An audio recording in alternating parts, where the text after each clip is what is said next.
Hello and welcome to today's press gathering hosted by the Executive Intelligence Review magazine. You can find out more about our magazine, which was founded back in 1974 by Lyndon LaRouche and has been published 50 issues a year for 48 years by going to LaRouchePub and you.com, and you'll be able to find us there. Today's press availability is called Shut Down the Ukrainian Hit List, Targeting Americans and International Voices of Opposition. And we're going to go to our first speaker of the day, Colonel Richard Black, retired, former head of the U.S. Army's Criminal Law Division at the Pentagon, and former Virginia State Senator. Welcome, Senator Black. Thank you, Dennis. I appreciate it. Well, let me get started here. What we're going to be talking about is the fact that the U.S. Congress, through its appropriations, has been funding the Ukrainian Center for Countering Disinformation, and they are attempting, by doing this, to be able to control freedom of speech, not directly in this country, which is clearly unlawful, but by having a foreign entity do it, where they can suppress free speech using American dollars to do it overseas. I'm going to start off because, you know, the 71 people who have been put on the hit list by the Ukrainian Center for Disinformation, what I call hit list, but basically it's a list condemning us as war criminals, info terrorists, and Russian propagandists. And so I want to make it clear that that is quite wide of the mark. And so I'm just going to give myself as an example, but I think everyone who is involved could probably give something similar. So let me just start by giving you a little of my background, because I want to make it very clear that I love my country. I've risked my life for it hundreds of times. I volunteered to fight in Vietnam. Myself and a fellow named Mike Carley, two Marine Corps pilots, became the first two volunteers from the East Coast helicopter force who were already in Vietnam. While I was there, I flew 269 combat missions. My helicopter was hit by ground fire on 4 of those flights. And in one case, bullets that were aimed directly at me just were a little bit too early, and they tore through the cowling of the cockpit just before my head, but very nearly hit me and were aimed at me. Later, during my tour of duty, I was fighting on the ground, and I heard that Mike Carley was shot through the face and killed as he flew Marine infantrymen into battle not 10 miles away from me. Now, I was flying off the carrier Iwo Jima in the South China Sea near the coast of the Philippines when the flight operations officer at the ready room briefed us in the morning, and he said that our squadron had been tasked with providing a volunteer to fight on the ground with the 1st Marine Division, which was heavily engaged in combat at the time. I immediately volunteered, went to work with the 1st Marine Division, and fought in 70 often bloody combat patrols. During my final patrol, I was wounded, and both of my radio men were killed, Corporal Henry Smith, Lance Corporal Dennis Wargo. They died right next to me after we had launched a rubber boat assault and successfully landed on the far side of the Hoi An River under enemy fire. I served a total 32 years in uniform. First, of course, as a Marine pilot, and then later as an Army lawyer. I ran legal offices at Fort Leonard Wood, Missouri, for 25 to 40 Army lawyers. Finally, I retired as chief of the Criminal Law Division at the Pentagon, where I testified before Congress, advised the Senate Armed Services Committee on issues of national importance, and prepared executive orders that were signed by the President of the United States. So all of that said, I'm adamantly opposed to our current wars, and especially the very, very dangerous war that we've engaged in Ukraine. I believe that the US, the UK, and the European Union have embarked on an imprudent course of action that carries a significant risk of eventually triggering an all-out nuclear war. Now, recently, Department of Homeland Security tried to establish a domestic center for countering disinformation here in the United States. Fortunately for us, Nina Jankowicz, an outrageous, narcissistic young lady, was the Department of Homeland Security pick to become agency head.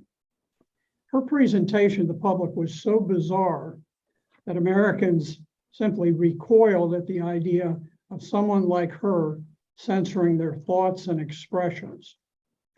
So the U.S. Center for Disinformation, run by DHS, has temporarily been blocked because of its potential for violating Americans' First Amendment freedoms. But DHS did not limit their censorship information efforts to the United States. It has exported them into Ukraine. And by the way, Nina Jankowicz is a very accomplished Ukrainian linguist who is very deeply involved in governmental affairs there leading up to the war. It is difficult to imagine that she is not really up to her knees in the information suppression efforts of Ukraine. The Center for Countering Disinformation in Ukraine is financed by the US government under HR 7691, which is called the Additional Supplemental Appropriations Act of 2022. This provides funding for the Ukrainian government and for its Center for Countering Disinformation. Now, many of the people they've targeted, including Senator Rand Paul and former Congresswoman Tulsi Gabbard, are very patriotic American citizens with strong, well-informed views on foreign policy. It's the intention of Department of Homeland Security and the Ukrainian Center for Disinformation to silence us. For example, there was a communique that came in the other day relative to a conference, September 1st and 2nd. This was put on by Ukraine's National Security and Defense Council and its now notorious Center for Countering Disinformation. There were representatives from NATO, from the United States State Department, and from European nations in attendance. Oleksiy Danilov, the Secretary of the Ukrainian National Security and Defense Council, said, "Today, our goal is to form an international hub for countering information threats at the national and international level." He said that international law must recognize infoterrorism as a crime, and that anyone committing such a crime should be declared an information terrorist, subjected to measures that are applied to actual terrorists, which presumably includes the death penalty. It's unlawful for a US agency to fund a foreign agency in order to censor American citizens. If it's unlawful for the agency to do it here, it's unlawful for them to fund and to pay off another country to do it over there. The Ukrainian Center for Countering Disinformation makes available names and personal information to a murderous Kiev-based website, myrotvorets, which is suspected of encouraging such killings as the Moscow car bombing of Daria Dugina, who was the daughter of a prominent Russian activist and journalist. They have also listed on their website, which is very extensive, includes thousands of people, and they've included hundreds of children whose crime is that they posted pro-Russian Facebook entries on their computers. Now, also, while the facts remain very speculative, and I want to be clear on that, the Rio Times now sees links between Ukraine and the attempted assassination of Argentina's Vice President, Cristina Kirchner.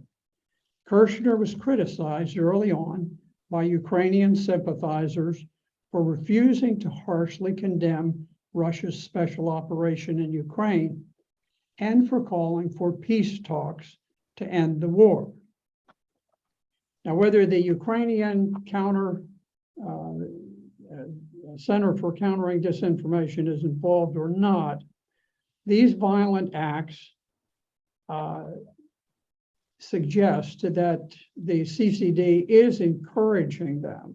They may not be behind them, but they are certainly encouraging them. And so it's our position that the congressional appropriations must explicitly forbid Ukraine from using funds to silence patriotic American voices. Thank you. Thank you very much, Colonel Black. And if you've just joined us, welcome to today's EIR press availability entitled "Shut Down the Ukrainian Hit List Targeting Americans and International Voices of Opposition." So you first heard from one American, now we're going to go to the international voices. We're going to hear from, we're going to have two video presentations. I want to introduce Dragana Trifkovic from Serbia, which will be our first. And then the second will be Jens Jorgen Nielsen, Danish historian, author, and former Russia correspondent for Politiken. Now, on the second video, let me just indicate, because it's not in the video, Mr. Nielsen is one of 4 Danes that appeared on the Ukrainian list of the Ukrainian Center for Countering Disinformation.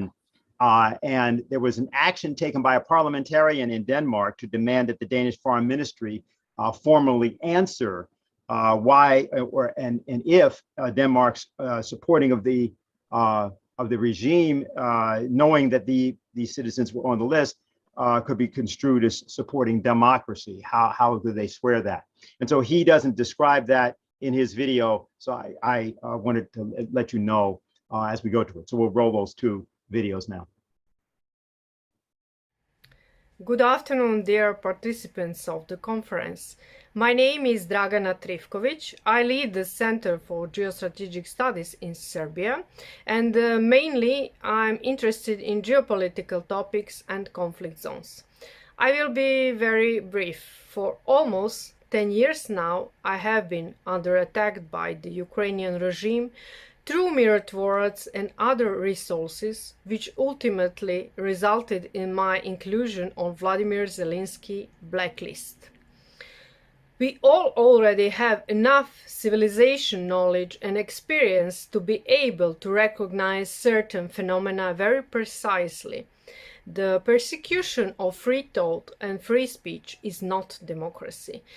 It is the killing of human spirit and the rule of human fear. It is the reign of terror. Our duty is not to close our eyes, but to oppose terror and violence, because otherwise we will all wake up in the concentration camp. I would like to thank the Schiller Institute for its support and hereby give full support to my colleagues from America, Brazil, Germany, Spain, and all other countries that have been attacked by terrorist regime in Kiev. Thank you very much. It was a very special experience for me to be on this blacklist, the Ukrainian blacklist. First, because I have not endorsed the war. I think I asked some very sensible questions. Secondly, I thought I lived in a legal society, because in the West, the politicians always are very proud of us living in a legal society.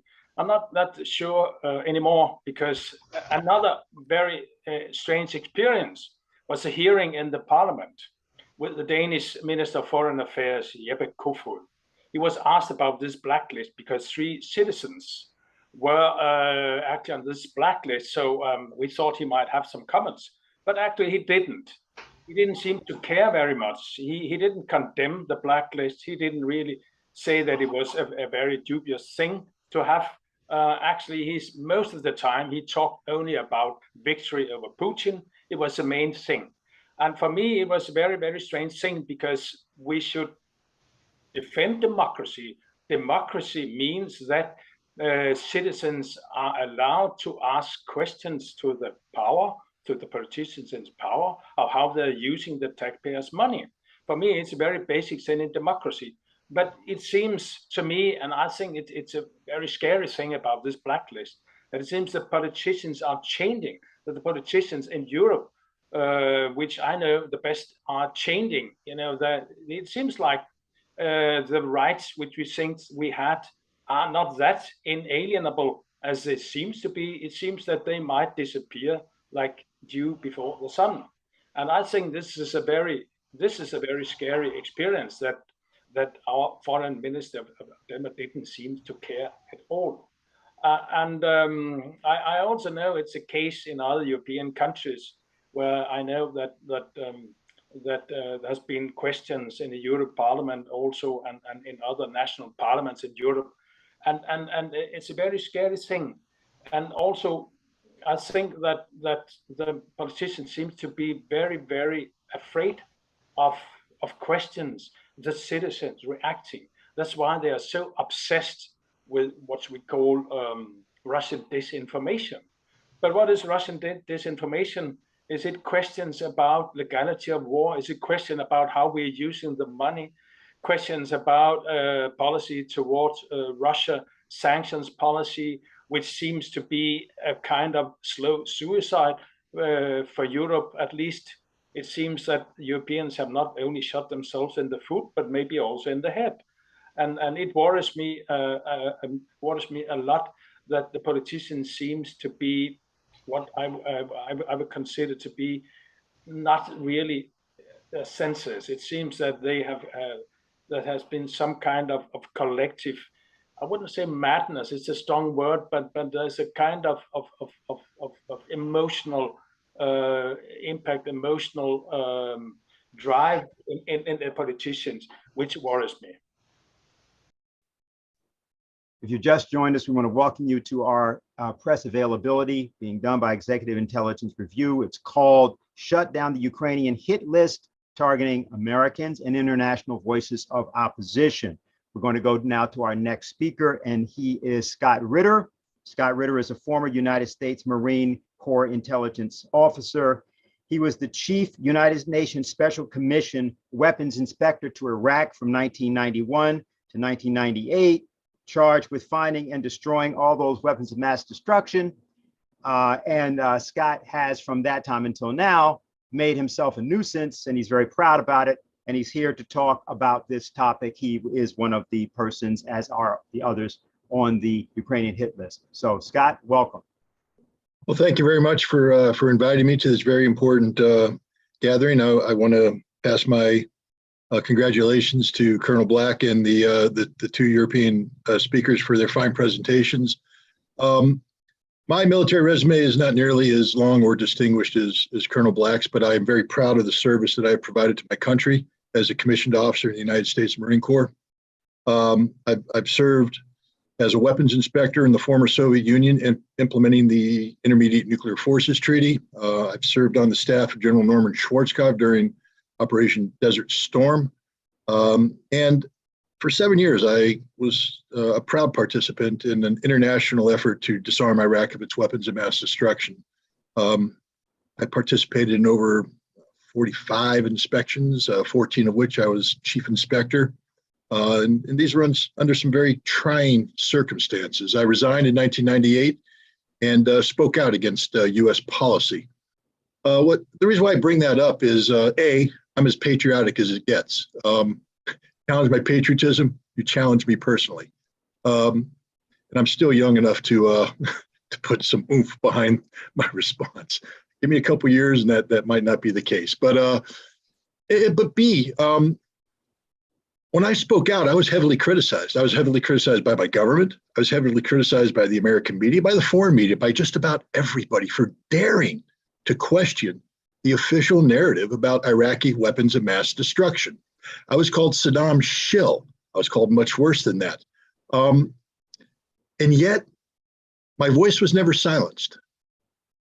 And I am proud of the fact that I not only continued to speak out, but more importantly, I think that history has shown that everything I said was correct, was accurate, and had people actually listened and absorbed what I was trying to speak and warn about, we might have been able to avert a war, a very costly war that has done immeasurable harm to the reputation of the United States, killed thousands of Americans, wounded tens of thousands of others, and resulted in the death, a dislocation, and otherwise disruption of the lives of millions of Iraqis and other citizens of the Middle East.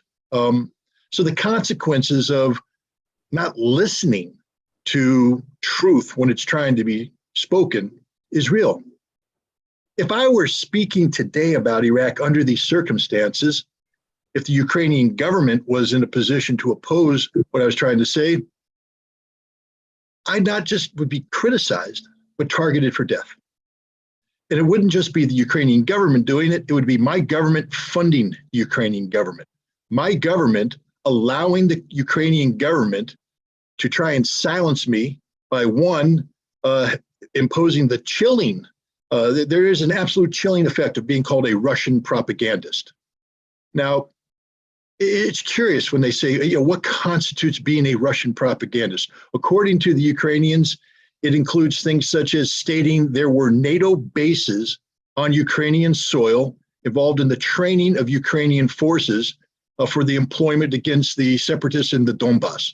A factually correct statement, but somehow by uttering this makes me an information terrorist. For saying things such as the mass murder that was committed in Bucha, a suburb north of Kiev, at the end of March, early April, seems to have been carried out by forces subordinated to the Ukrainian government. And I provided a detailed forensic-based analysis of why I believe this to be the case. This makes me an information terrorist. And for daring to say that it appears that the conflict in Ukraine has become a proxy conflict between the United States and NATO versus Russia on Ukrainian soil, using the Ukrainians as an extension of NATO's military capacity. Everything I've said here is factually correct. And if people want to disagree with my conclusions, I invite them or anybody to have a debate, discussion, or dialogue about this at any time. And this includes the Center for Countering Disinformation. This includes the Ukrainian government. This includes anybody in the United States government. This includes anybody in the international media. If you disagree with the conclusions I've made, if you disagree with the facts that I've used to derive these conclusions, then do the honorable thing and debate me. But don't seek to silence me through intimidation. The chilling impact of being called a Russian propagandist is real. Without naming them, they know who they are.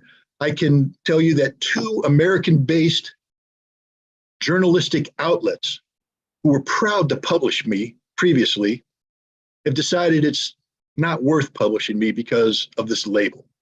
They can't be affiliated with a Russian propagandist. Although literally a week prior to being released by one, an article I wrote for them was the #1 article on their website in terms of hits and attractive. But no, a Russian propagandist can't be published. What made me a Russian propagandist? Well, having the audacity, for instance, in December, prior to the initiation of Russia's military operations in Ukraine, for saying things such as, NATO lacks the military capacity to meaningfully confront Russia in Ukraine. For saying things such as, the United States and the European Union have grossly overestimated the ability of economic sanctions to either deter or compel Russia to seek a different course. That if we enter into a sanctions-based conflict with Russia, it will boomerang back on us It will harm our economy far more than it harms the Russian economy.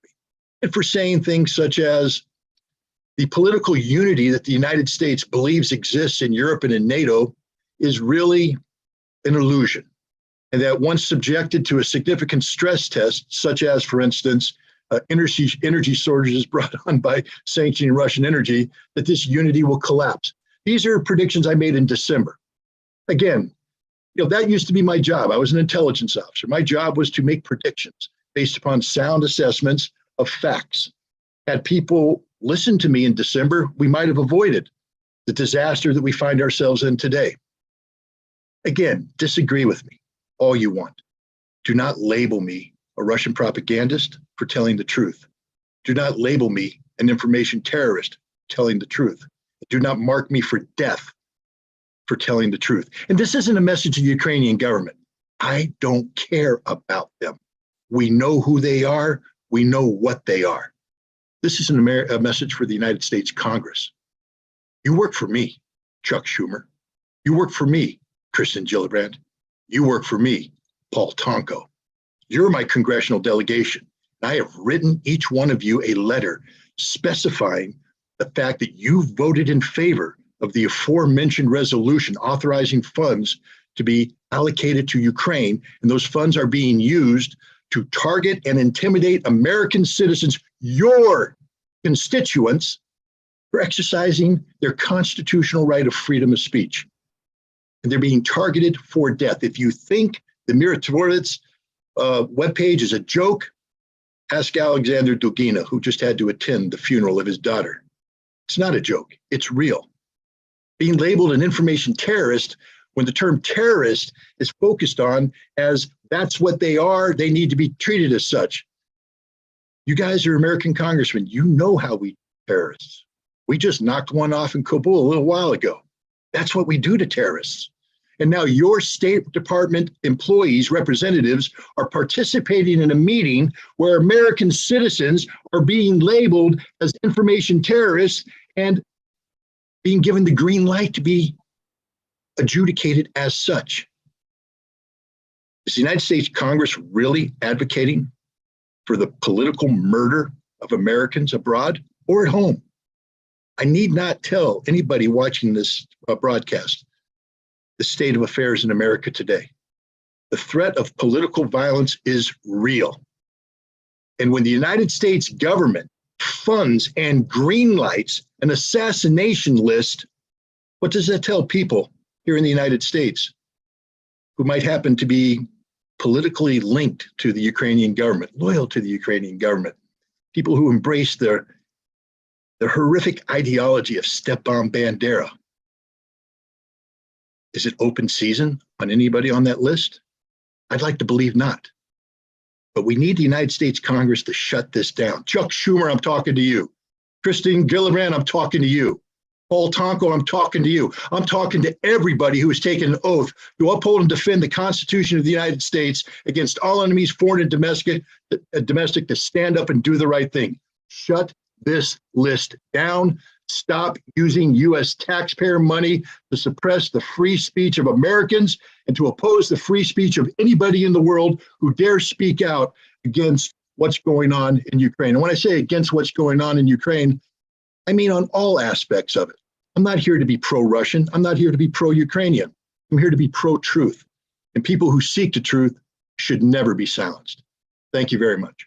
Thank you very much, Scott, as well. And if you're just joining us, you're watching the EIR Executive Intelligence Review press availability, shut down the Ukrainian hit list targeting Americans and the international voices of opposition. We're now going to hear from Alessia Ruggieri, trade unionist from Italy, who's on the list, and Sonia van den Ende, a Dutch journalist who's also on the list. My name is Alessia Ruggieri. I am on the CCD blacklist in Italy. Thanks to Database Italia Block TV, I received the support of many people who signed the Schiller Institute petition to investigate and shut down the CCD and encouraged me to continue my mission and the excellent work of the Schiller Institute. I end this message with a word: faith. It is faith which must prevail and not fear of those who are threatening us. Faith in God, in human values, in justice, truth, and democracy. It is democracy that they are trying to eliminate, pretending to act in its name, and cultivate doubt, because in this way you will come to truth, the truth we have been saying and will continue saying. I thank Helga Zepp-LaRouche. Hello, my name is Sonja van den Enden. I'm an independent journalist, and the Schiller Institute asked me to make a short video because maybe I cannot be on your conference. So I'm already for 6 months now covering the special operation in the Donbass. I'm situated in Moscow, Russia. I'm also on this Ukrainian death list, like many of you from the Schiller Institute, so it's very terrible. Next week I will have a conference about it, and we are discussing how to get rid of this list or how our names can be removed from the list, but I'm not for sure if they will do it, most probably not. So I am solidarity with you. We are all on this death list in the US and Europe, but I'm still covering the special operations. So if you want to follow me on VK or Twitter or on my own website, Free Syria. Good luck for the conference. Thanks. I'm standing here in Moscow now. You can see it's peaceful, beautiful here, nice flats. The people are peaceful, living normally. There's no effect of any sanctions what they input here from the West or from the US. So yeah, it's peaceful and people have everything. We have gas here, electricity.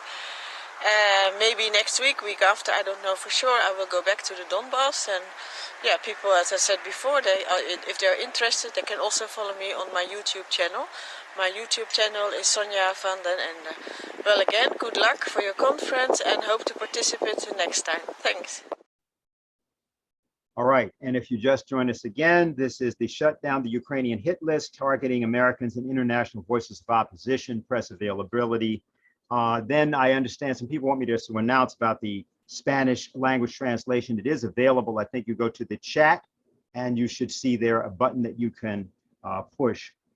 We don't have translation available for cats, but as you can see, my cat's doing fine behind us. Not exactly fully attentive, but he's here. So the next speaker is Diane Sayer. She's an independent candidate from the United States for the office of United States Senate, running against Chuck Schumer in New York, and she's also on the list. So, Diane. Great. I presume you can hear me. Yes. So first, I'd like to thank Scott Ritter for what he said about our representatives participating in funding such a list, and also as a candidate running against Senator Schumer. One has to ask, is this some roundabout way of seeking to suppress my candidacy and to silence any debate over the policy of arming and supporting a fascist regime in Ukraine for the purpose of having a war with Russia? Now, as already referenced, the Center for Countering Disinformation held a conference September 1st and 2nd, a round table, as they called it.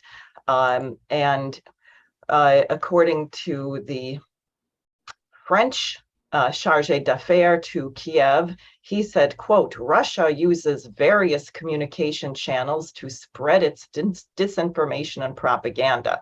Mostly these are different social networks like Facebook, Telegram, and Twitter. At the G7, we should improve coordination to fight Russian disinformation.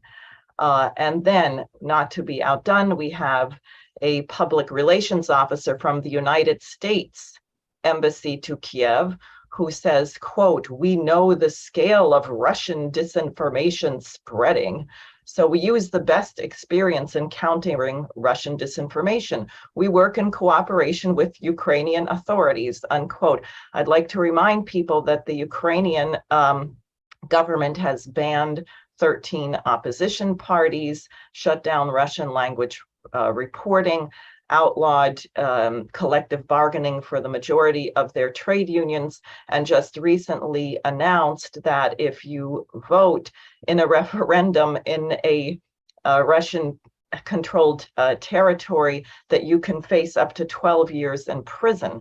So I'm really pleased that the Americans are cooperating with such a regime. And then, not to be outdone, Molly Graham from the Canadian Embassy says, Canada, like other democratic countries, clearly understands the threats posed by propaganda and disinformation to freedom of thought. It seems that if you believe that it was a good thing that we defeated Adolf Hitler 77 years ago, that you probably are a victim of Russian brainwashing. And as we see, if you don't reform your opinion on that matter, you will have to be liquidated. And I would say this is not an exaggeration. Now, some people might argue, well, the Center for Countering Disinformation hasn't put red X's through people's photos after they are killed, as the myrotvorets list has done that. Is it really the same? Isn't this legitimate? Are you mixing two things? And I would say no, because the myrotvorets website says that the Center for Countering Disinformation is a source for determining its targets. So it serves a convenient purpose of keeping the American and Canadian and European politicians one step removed from being associated with terrorist crimes like the car bombing which killed Daria Dubina on August 20th. On March 28th, the Center for Countering Disinformation posted a document defining information terrorism as a crime against humanity. How can asserting an idea be a crime? Presumably, if I were to assert something which is false, there is a remedy, which is prove that I'm wrong, or tell the truth. If I say 3 plus 6 is 17, someone can demonstrate that that is not true and that is not correct. Therefore, it is an absurdity to equate saying something which is not true to terrorism. However, if you are going to impose a lie, then you may have to resort to brute force and terror to make it stick, because you have to ensure that anybody who would think otherwise is silenced. So I do have to say, I find it rather astounding that 77 years after the Nazis were defeated in Europe, that we have such a situation where somehow people don't think there's anything wrong with Nazism anymore, where we have assassins like the fellow who killed 10 people in Buffalo wearing the Black Sun logo that the Azov Battalion shares, a Nazi logo, the Christ Church killer who killed 50 Muslims worshiping at the mosque, and the fellow who wanted to assassinate Christina Kirchner. How is it that we have a revival of the glorification of Nazism? And why is it that the United States would not vote to condemn this at the United Nations, saying that somehow it's a matter of free speech? So I would just say that if you have to resort to violence and threats and fear to silence people, then clearly you are not in a strong position, and clearly you're probably not the one who is telling the truth. And I think that if we're going to actually solve this problem, because not only should this list be shut down, and the Congress should stop funding totalitarian regimes and actions which are threatening American citizens, among others, but how do you actually defeat an ideology? And I think in that regard, the reason why Helga Zepp-LaRouche, the Schiller Institute were targeted is because there's been a series of dialogues of creating a new order among nations which respects the dignity of man, which would create conditions where every child had clean drinking water, electricity, decent health care, and most importantly, an ability to live in peace. And it is through those policies that such rotten ideology as the Nazis, that there is some human being on the planet inferior to yourself who can be exterminated at will, that can be defeated. So that is really what has to happen. And I, again, would reiterate that it is urgent. Every American should demand that your representative take a stand on this, and the right stand that this should be shut down. The United States should not be associated with such activity. And it does raise the question, who is running such activity? And I'll leave it at that. Okay. Well, thank you very much, Diane. Again, if you just joined us, you're at the EIR Executive Intelligence Review Press Availability. Shut down the Ukrainian hit list targeting Americans and international voices of opposition. Our next two messages come from Jeff Young of Kentucky. He is a Democratic candidate for Congress. He won his primary there, the 6th CD, but he's an independent Democrat. He's on the list. And Dr. Clifford Kirchhoff will be the second message, president of the Washington Institute for Peace and Development. My name is Jeff Young, and I'm the Democratic nominee for the U.S. House of Representatives in Kentucky's 6th Congressional District. I have been put on a list by the Ukrainian government simply for expressing my positions as a candidate. My positions are that the government of Ukraine, since 2014, has not been a democracy at all. It has been totally controlled by the U.S. State Department, the CIA, the Pentagon, and groups of well-armed Ukrainian Nazis who have been attacking ethnic Russians for the last 8 years. The Ukrainian military has been shelling innocent civilians in Donetsk and Lugansk since 2014 and has killed over 10,000 civilians, which is more than 3 9/11s. By funding the Ukrainian government, the United States is supporting war crimes and ethnic cleansing by a dictatorship, a puppet government of the United States. And being put on a list with other Americans, including Diane Sayer, a candidate for the U.S. Senate. My own government is engaging in election meddling in this country. Unlike Andy Barr, my Republican opponent, I will never vote to send weapons to Nazis.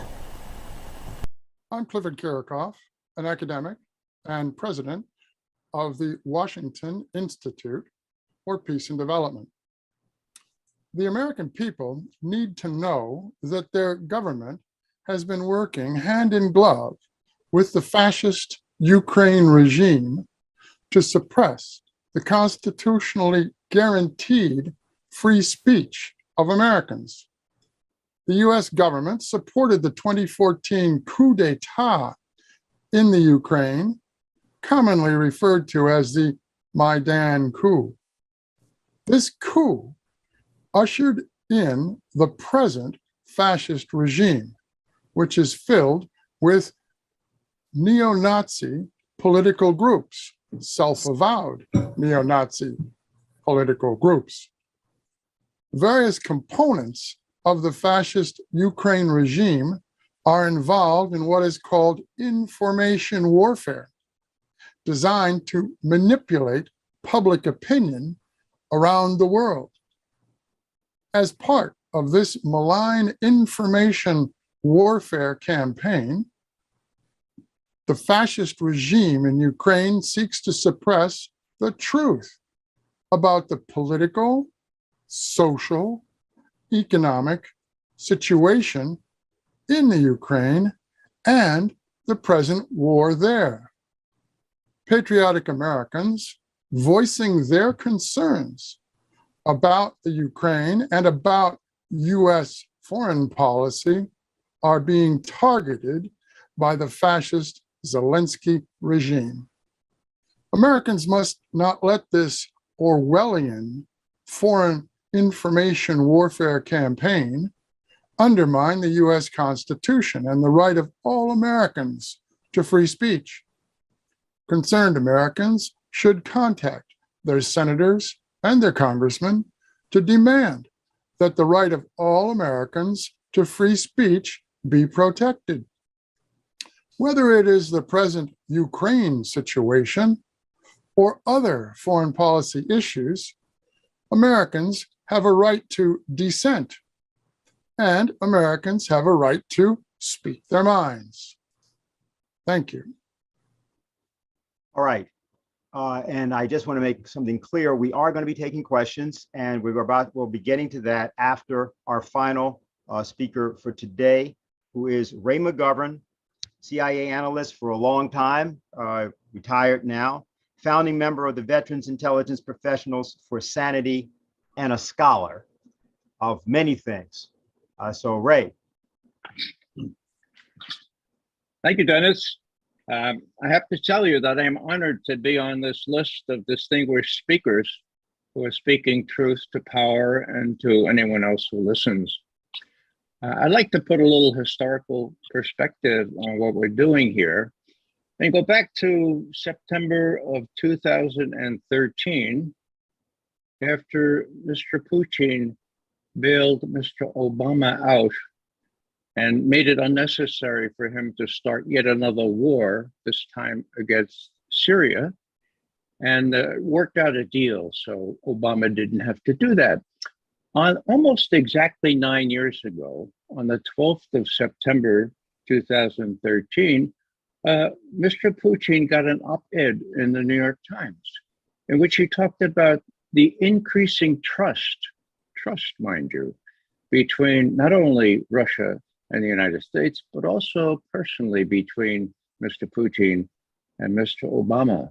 He did warn that he didn't agree with Mr. Obama's speeches about American exceptionalism. Okay, what happened? Well, you can't tolerate that. You can't tolerate increasing trust. And we all know that America is exceptional. I won't exactly say how, but anyhow, 6 months later, the people who need friction, who need war with Russia, mounted a coup in Kiev. Okay, coup. It was the 22nd of February 2014 and was advertised beforehand on YouTube 2.5 weeks before. Okay, now that's where it really all started, where the neocons and those who prefer to have tension with Russia raised a furor and said, aha, here. The Russians, by annexing Crimea, which came just a month later, were really expansionist and would take over the rest of Europe. So that was 6 months later.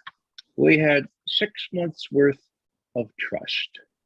Now, at that time, Mr. Putin made a couple of speeches. And I don't want to distort or embellish on what he said, but this is important in the current context. So 10 days after the coup in Kiev, which coup, of course, is never mentioned in US media, which coup, of course, is dismissed out of hand, denied actually by academics like Tim Snyder of Yale. 10 days after the coup, Putin said, I sometimes get the feeling that people in America sit in a lab and conduct experiments as if with rats without actually understanding the consequences of what they are doing. This has happened with NATO expansion, as well as the development of military structures at our borders. It happened with the deployment of ABMs, anti-ballistic missile systems, in Romania, Poland, and God forbid, in Ukraine. So here's Putin, just a couple more sentences. And again, this is just weeks after the coup in Kiev. So it's a long time ago. There is a limit to everything. As with Ukraine, our Western partners have crossed the line. If you compress the spring all the way to its limit, it will snap back hard. Russia has its own national interests, and those need to be taken into account and respected. So, the annexation of Crimea, we are told to accept, was totally, what's the word? Unprovoked. Sound familiar? Unprovoked. Now, John McCain wrote an op-ed in the Washington Post a couple of months later, and it was so counterfactual that I wrote a letter to the Washington Post, and it got published, okay? And the essence of McCain's remark was that the seizure, as he put it, of Crimea was unprovoked. Right, unprovoked. Well, you know, if people can't see what is provoked and what is unprovoked, whether it has to do with Crimea or Ukraine in general, well, then they can't see much. And of course, we have already heard why they can't see much. I'll just add a couple of things here.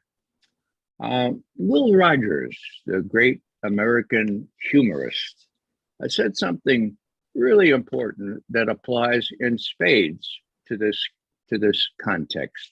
He said, you know, the problem isn't what people know. It ain't what people know. It's what people know that ain't so. It's what people know that ain't so. That's the problem. Well, that is the problem. And the propaganda on this side is so thick that it's possible for people to know what ain't so and be convinced of it. Now, sometimes I draw from my knowledge and my teaching of the Russian language. And I'd like to do that right now, just to point out that the Russian verb for laugh does not take a direct object. So even the best English speakers, native Russians, kind of muff it. And when we used to act up in Russian class, our teacher would say, "Who are you laughing? What are you laughing? This is nothing to laugh." Of course, that provoked us into peals of laughter. But the problem is this, that the fact that Americans know it ain't so is nothing to laugh. I'll close with this. We here in Raleigh, North Carolina, are about to be treated to a visit by a former president of the United States. His name is George W. Bush. He is responsible, as most of you know, for all manner of evil, including authorizing torture. Now, most recently, he appeared in one of these places in Texas. He made a little speech, and he didn't catch himself before he said, and I don't want to misquote him, he said, listen now, the decision of one man to launch a wholly unjustified and brutal invasion of Iraq, I mean Ukraine, guess what? Those Texans laughed, okay? They laughed. What do I say to that? What I say to that is that this calculus right now, where most people, most Americans at least, believe what ain't so, is nothing to laugh, nor is the threat of these Ukrainians who put us on some kind of a list. This is nothing to laugh. And I'm just very proud and happy to be part of this program, because I think we are exposing the truth here in a way that Will Rogers would be very proud. Thank you very much. Thank you very much, Ray. Now we're going to go directly to questions, and I'm going to do my best to get used to the screen here, but let me go first, I hope, to Marina Zakam. Let me first of all apologize for murdering people's names.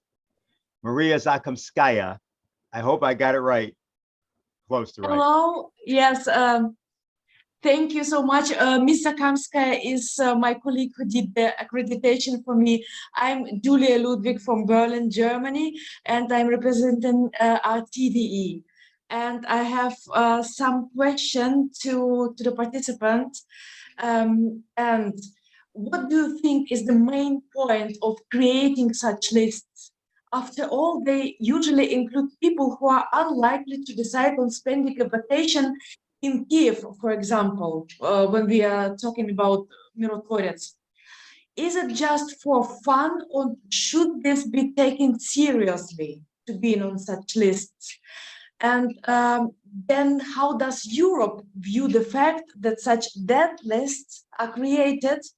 How democratic is it to run lists based on statements by politicians and journalists? And why are these lists being supported by the USA? How can the fact that a person is on this myrotvorets, for example, list prevent them from entering the United States? Will they let them in at the border? Will they question them? So what will happen to the people there on this list, for example? Thank you. Okay, here's what we'll do. I know that there will be several people that might answer that, but before we do that, I want to bring in one other spokesperson on the list, number 2 on the list actually, which is Helga Zepp-LaRouche, since in fact I believe you said you're RT in Germany, is that correct? Okay, so Helga? Well, I don't want to answer to the question of the journalist from Berlin right now, but I want to first thank all the previous speakers for having said what they did. But I would like to introduce one other thought, and that is that given the fact that on this list, the 31st people have all committed no other crime than to participate in conferences of the Schiller Institute since April. And the issue was not necessarily Ukraine or even the war, but the issue in all of these conferences was the need to find a way to avoid an escalation which could lead to World War III, coming naturally out of the war in Ukraine. And the discussion was how to create a new international security architecture which would involve the interest of every single country. Because clearly, if we go into a full-fledged confrontation between NATO and Russia and, China by association, this could mean the end of civilization. It could mean the end of humanity, because if you come to a nuclear war, then there is nothing left over. And all the participants in these conferences were concerned with that and contributed valuable ideas how you could arrive at a new security and development architecture based on the principles of the Peace of Westphalia. Now, Scott Ritter referred to the fact that this Ukrainian situation is a proxy war. And I would like to suggest that the people on the list are not there because they don't stick to the narrative which is allowed, the official narrative about this conflict, but because they represent, or many of them, at least those who were participating in the Schiller conferences, they represent the potential of a solution to the present strategic conflict. And therefore, I would say that the whole discussion about the narrative, what makes you a Russian propagandist, is also a proxy discussion, like a proxy war has a proxy discussion. In order to make clear what I mean is, if you look at the long history of terrorism, how it was used in history, many cases were actually targeting people who represented a solution to a strategic crisis. And of the many examples I could use, I only want to refer to Walter Rathenau and, what was the result to all the people who signed the Rapallo Treaty 100 years ago. That was the elimination of a system. Then if you look at the assassination of John F. Kennedy and Enrico Mattei, the same thing applies. Enrico Mattei represented a completely different world outlook than what remained after him. And very important, the assassination of Alfred Herrhausen and Rohwedder in the context of the German unification, which was a clear warning against Helmut Kohl, the chancellor at the time, to absolutely not dare to have any kind of association, with Russia, to go in the direction of, using the potential of German unification to create a new system. Communism was dead. It was the chance to create a peace order. So all I want to say is we should not only look at the the one meaning of what we should debate, namely, what is the truth about Ukraine and what are, efforts to control the narrative. But we should also include in the debate the fact that the neoliberal system is bankrupt, that behind the war is, among other things, the effort to prevent Russia from ever playing a role in world history again, go for regime change, but also to prevent the rise of China. And given the fact that Russia and China have now formed, thanks to the policies of NATO, a very strong alliance, we are really looking at that is the battle, what is behind, and what this is a proxy discussion about. I just wanted to introduce that other question, because if we continue the way we have right now, the danger of a total decoupling from the West, Europe, the United States, maybe the Five Eyes in Japan, against Russia, and the whole new world system which is emerging around the non-aligned movement, around China, the Belt and Road Initiative, the BRICS, the SCO. I mean, we have to find a higher level of cooperation, and that is what this list also targeted. Thank you. And let me say, I neglected to say that Helga is the founder and the leader of the Schiller Institute. We had 3 questions for you, Helga, as you were talking, just about why the list was composed the way it was, the Ukrainian Center for Countering Disinformation, the first 31 people being from that. We're going to ask that you respond to that after I understand Scott Ritter was going to respond to the particular question. Is that correct? I will be more than happy to. Yeah, well, if you would just respond to the correspondence question, because I want to come back to Helga and then come back to the questions. Let me also just say to everybody, there are now a lot of questions, so please try to cooperate because we're going to try to get one answer to your question as we go. If you could designate whom you'd like to answer your question, please let me know. So, Scott, go ahead. Well, I think that one of the questions was, should we take this list seriously? I do.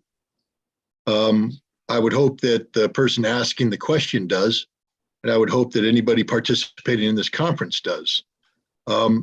There's 2 aspects of this. One is the suppression of free speech, and if you're not a defender of free speech, you might not want to be a participant in this conference, because this conference is all about defending free speech. But more important, is free speech a death penalty? And again, it's not an exaggeration. People have died who are on the myrotvorets list simply for the fact that they have spoken out against the policies of the Ukrainian government. So we're not talking about a hypothetical. We're not talking about a theoretical. We're talking about a real threat. And the people perpetrating these crimes, many of them have adhered to an odious ideology linked to a person in history, is Stepan Bandera. And the reason why I bring that up is some people say, well, Scott, you're in the United States. You're immune to this. Ukraine is far away. Don't worry.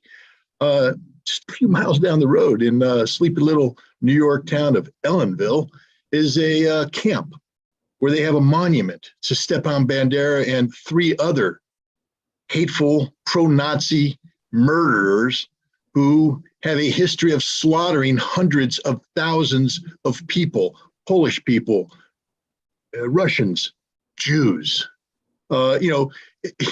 Maybe you can't get excited about killing 100,000 Poles. I don't know. Maybe there's people whose thick skins don't understand that. Maybe the thought of murdering hundreds of thousands of Russians doesn't make you sick. But here in the United States, we tend to believe that the Holocaust was something that should never happen again. And yet we are making common cause with the triggermen of Babi Yar, the guys who are responsible for the murders of 30 to 40,000 Jews in Kiev during the Second World War, when Ukraine was under German occupation, and that German occupation was facilitated by people like Stepan Bandera and his ilk. The ideology behind those deaths, those murders, is alive and well and living here in the United States today. I'm not going to give the guy the benefit of naming him. I don't want to give him that kind of notoriety. But there's a former U.S. Navy captain who likes to talk about his support for Ukraine. And in the videos he makes, in the background is an American flag. Guy served in his country. But over the flag is the flag of the right sector, Azov, the Nazis.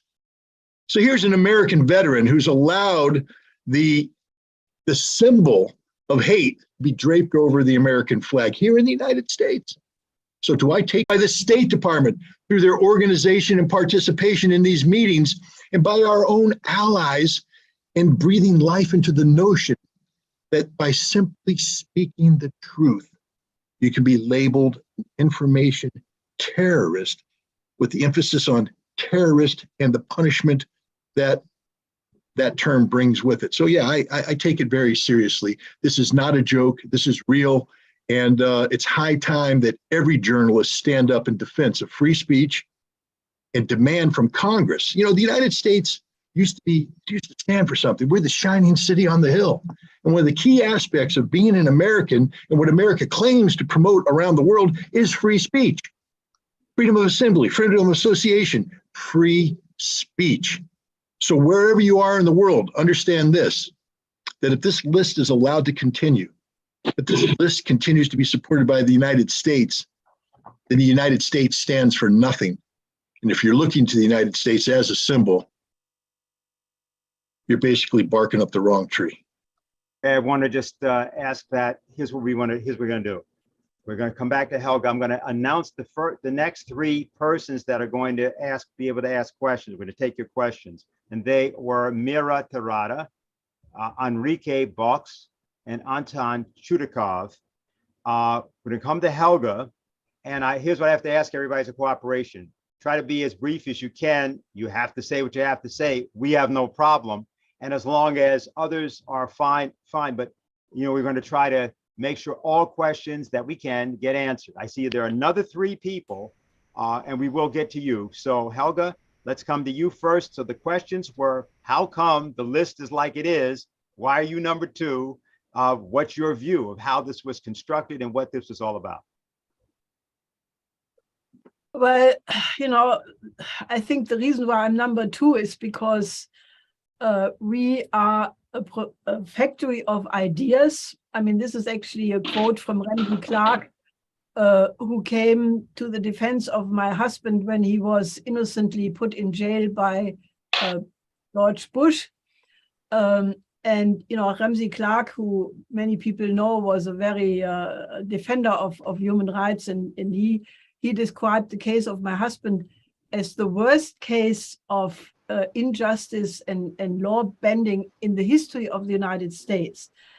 And he said the reason is that these people, meaning us, that they are a factory of ideas, of solutions. They are the book people.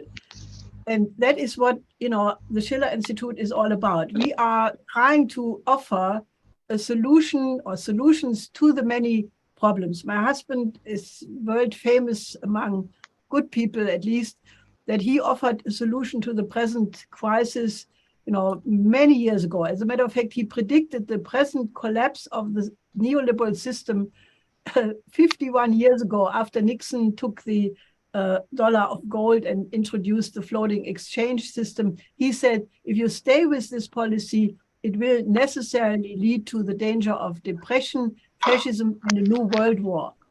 And that is exactly where we are right now. And he also offered solutions, namely the famous 4 laws of Linder-LaRouche, Glass-Steagall, banking separation, go back to national banking, have a credit system, go for a crash program for fusion and increase of productivity through cooperation in space, and have a 4-power agreement, meaning the 4 most powerful countries in the world have to work together, because only them are strong enough to defeat the real oligarchy, which is the City of London and Wall Street. Now, not everybody who participates in the Schiller Institute conferences agrees exactly with that program, but these are all people who are guided by goodwill to find solutions, you know, to the world poverty, the world food famine. 1.7 billion people are threatened with starvation. We have a hyperinflationary blowout of the system. All the people who participated in the Schiller conferences have agreed that we need a new paradigm. And I think this new paradigm is what has been targeted by putting these 30 people on the list. All right. So we're going to go to, I'm sorry, I'm trying to see the list here. Myrotvorets. I will, by the way, announce the next 3 persons that will ask questions right after we get this first round. So if she's there, and if she's not, am I have a message here? No. So is she there? Not hearing her. She's here. Let's see. Because otherwise we'll go to the next person to come back. There she is. Okay, very good. Hello, I'm here. Okay. Yeah, I'm just probably not heavy. Oh, there you. Yes, we can see you. You having a little.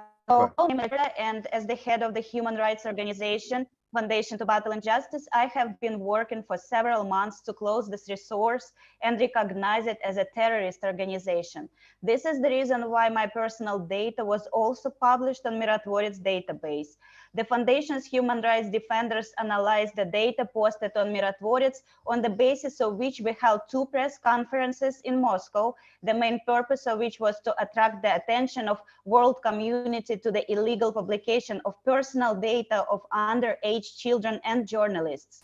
Moreover, the human rights defenders of the Foundation to Battle Injustice have transferred the collected materials to the United Nations through the first deputy permanent representative of the Russian Federation to the UN, Dmitry Polyansky, and to the UN Children's Fund, UNICEF. I was happy to see today Sonia van den Ende's video. She was talking about press conference that took place yesterday and was arranged by my foundation.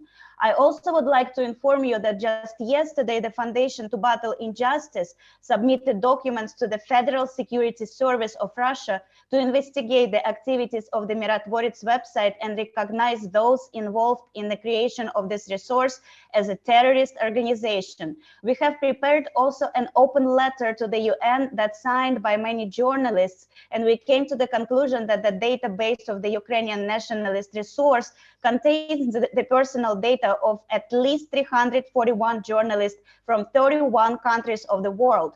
We ask all participants and viewers of today's conference to sign it. I will send an email to the organizer of the conference with the open letter. And as a head of the Foundation to Battle Injustice, I'm convinced that only through the joint efforts of human rights organizations, law enforcement agencies, and international intergovernmental organizations, it's possible to achieve complete blocking of the myrotvorets resource and complete deletion of personal data collected and posted illegally. So I have more question, but a proposal to sign the petition, to sign an open letter that I will email to the Institute of Schiller. Thank you. Thank you very much. All right. And thank you very much. We'll take that up. Then Enrique, oh, actually, I said I was going to say the other three people. So let me do that now. That is Gerardo Castilla Chavez, Deborah Armstrong, and there is someone that I saw before. I'm sorry, I'm trying to get used to the screen. Well, I'm going to say Walter Fomento at the moment. Oh, Ruben Guzzetti. Sorry, that's what I was looking for. So those are the three after. So Enrique Box, you're next. Buenos días. Good afternoon. I'm speaking to you from Buenos Aires, and I want to express my solidarity with your brave denunciations to be able to dismantle this organization, because I myself am a survivor of similar policies which the United States financed last century. I was a victim of political persecution. I had to go into exile for many years, and this affected the only life which I have. The question that I have for all of you is that, along with the legitimacy of what the denunciations you're making today, are we not at a moment to be able to unmask this socio-political operation? Isn't it time to denounce that it's not just a matter of foolish mistakes, of shooting yourself in the foot or something like that, but in fact, what we're talking about, a morbid plan, a genocidal plan, which is designed and applied in a pitiless fashion, because, let's say it straight out, this is occurring against we're talking about a portion of the world which represents 10% of the world's population, but at this time in the East, we have the Eastern Economic Forum with 60 countries, 4,000 people, which represent a whole lot more people than half of the world population. They're busy designing the future, while in the West, what's happening is a debacle, apparently absurd debacle, as winter approaches, and this is going to be a complete disaster. Okay, so we have that question. Colonel Black, I know you had your hand up before. I don't know if you want to address that question or not. And if not, I'll give that question to Helga. I know she can address it. I think perhaps Helga, I didn't have my translator on at the beginning. Okay, all right, fine. Helga? Yes, I think the journalist from Buenos Aires is right, because right now we really see the battle between the effort to maintain the old unipolar world, which unfortunately the Anglo-Americans tried to impose after the collapse of the Soviet Union, using a whole series of regime change, color revolution, interventionist wars. All of that has obviously failed. And there was a big blowback, because without these efforts to impose an unipolar world, I think that the kind of new world economic order which is being formed right now by these countries you were referring to, meeting in the East Economic Forum and elsewhere, they will meet in the BRICS next week, I think, annual conference. And these are all countries who are reviving the spirit of Bandung, the 5 principles of peaceful coexistence, the idea that you have to go back to the UN Charter, and they are rejecting the idea of an unipolar world. And the Schiller Institute has tried for many years, to convince people in the United States and in European countries that rather than fighting this new system, they should cooperate. I mean, look, we only have one planet. We can either blow it up and nobody will enjoy it, because if it comes to World War III, not even historians will be there to investigate why it happened, because everybody will be dead. Why not go to a new design whereby the United States and European nations, I don't think the EU bureaucracy is capable of doing that, European nations basically say, how can we cooperate to solve the most urgent problems of this world? We have a pandemic which is not under control. We have several countries being in a horrible condition. Afghanistan, I mean, after 20 years of war in Afghanistan, this country is still in a horrible condition with half of the people starving every day. Look at Yemen, look at Haiti, and I could name many other countries. Why can we not remind ourselves that we are the species capable of reason, and we will only survive if we work together for the common goals of mankind?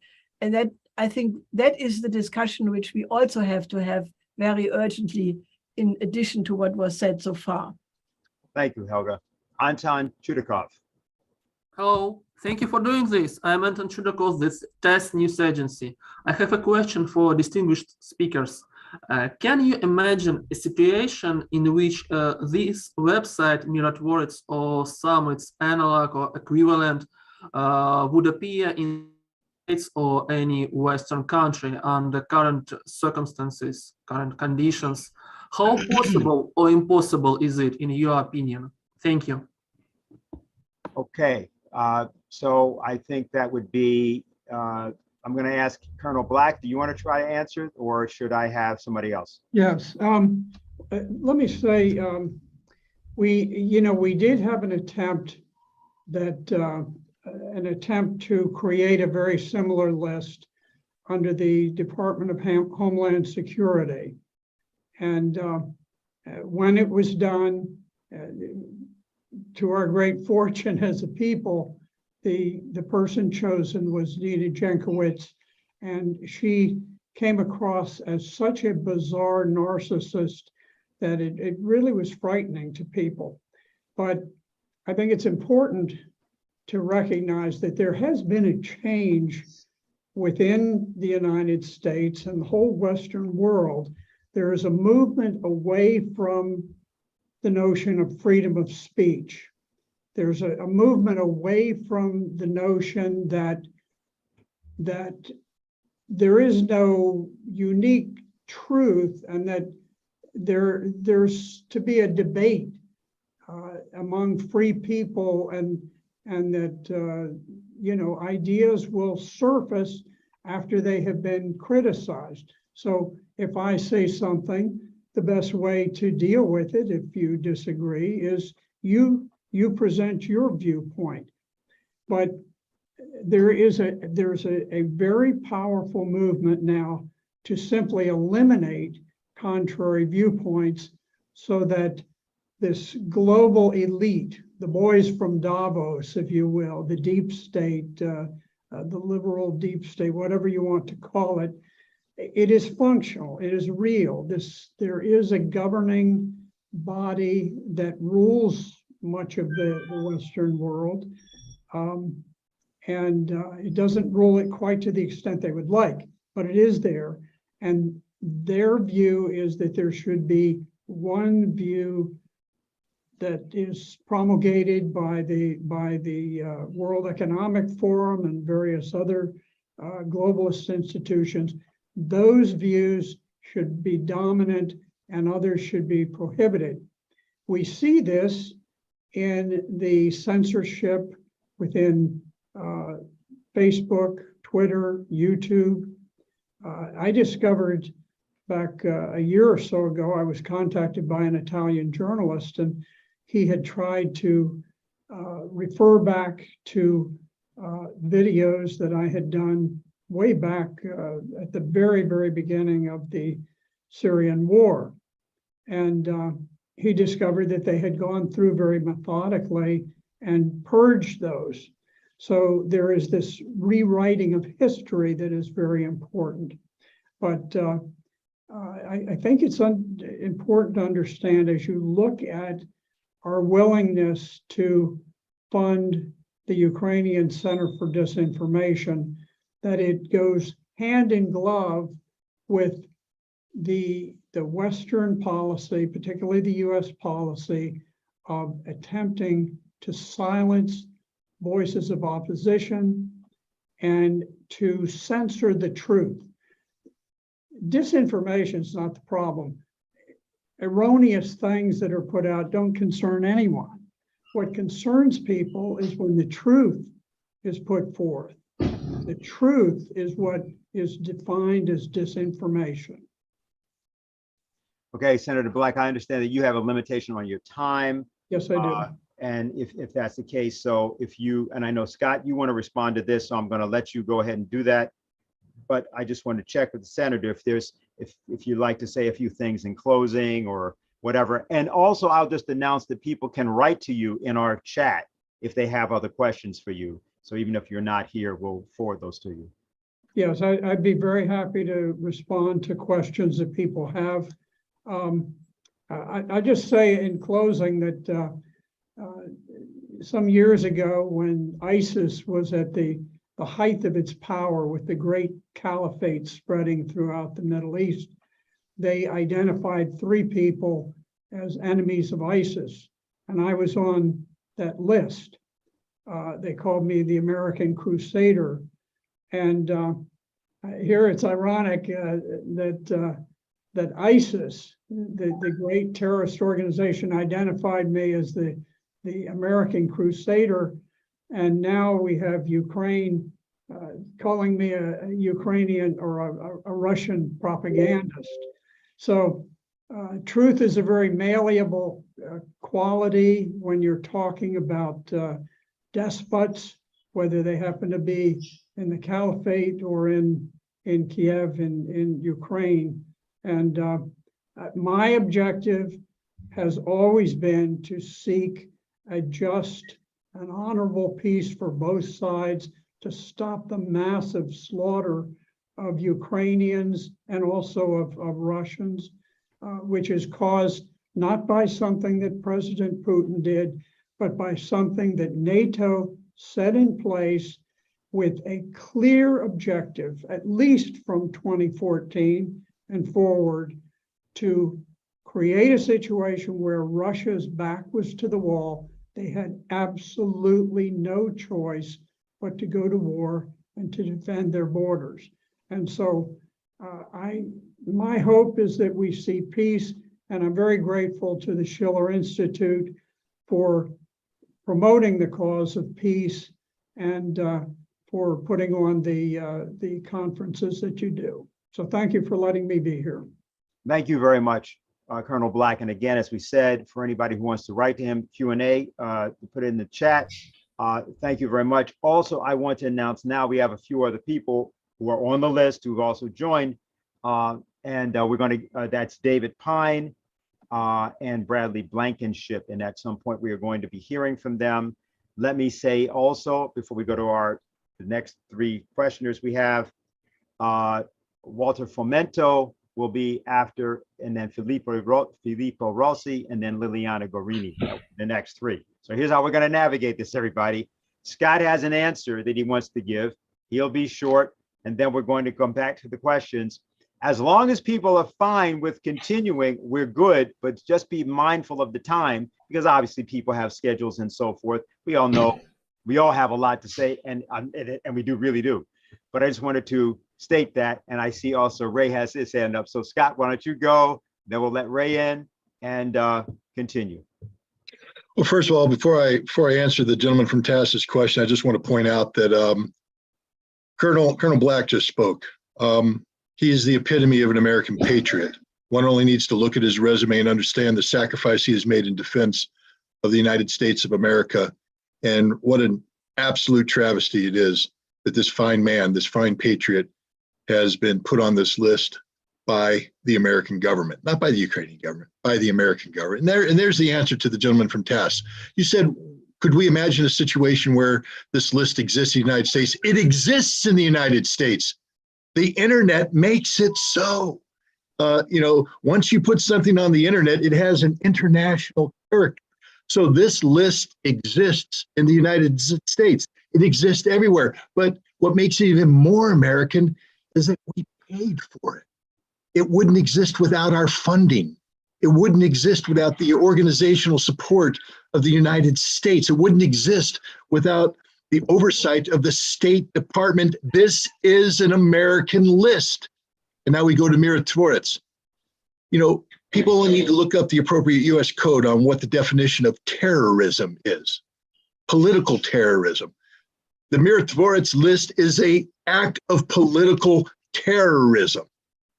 And those who perpetrate it are real terrorists. And the fact that the United States greenlights this, doesn't shut it down.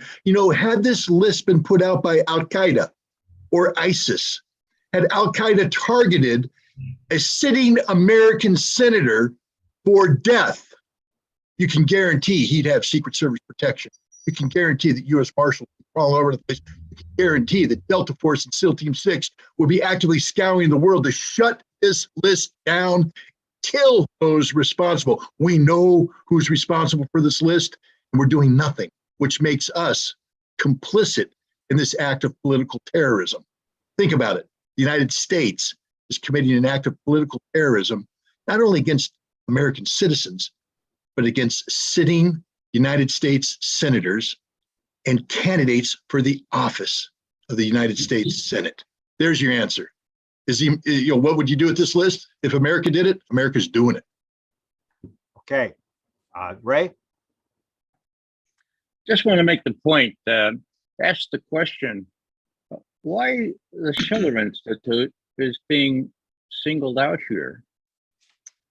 I mean, the first 20 or 30 or however people on this list all spoke at some one or other of the Schiller Institute conferences. So what makes this so unique? Why did the composer of this list not slip in Tulsi Gabbard or Henry Kissinger or maybe Roger Waters, somewhere in the middle of all these people have spoken at these conferences?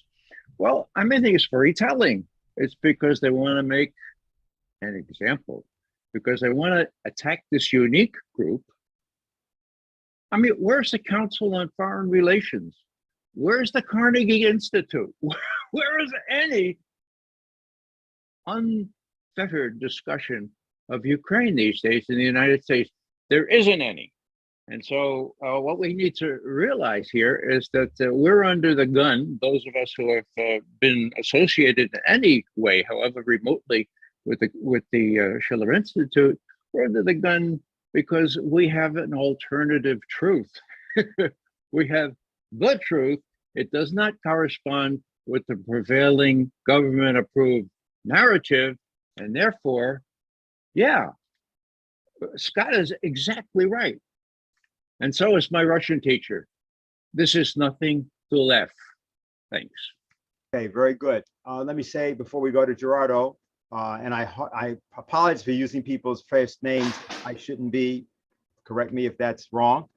I just want to thank people for being on. There are people on from all over the place, all over the world. Argentina's in the house, Switzerland, Germany, Russia, everybody. And we are going to, and it's an international group that we're bringing together here. So just wanted to say that because it's important as we go, and we will dialogue as much as people wish. I will make sure I get the other members of the list, the kill list in, for some things that they want to say. So Gerardo Chavez. Hello. ¿Me escucha? Buenas. Can you hear me? Yes. Mi nombre es Gerardo. My name is Gerardo Castilleja.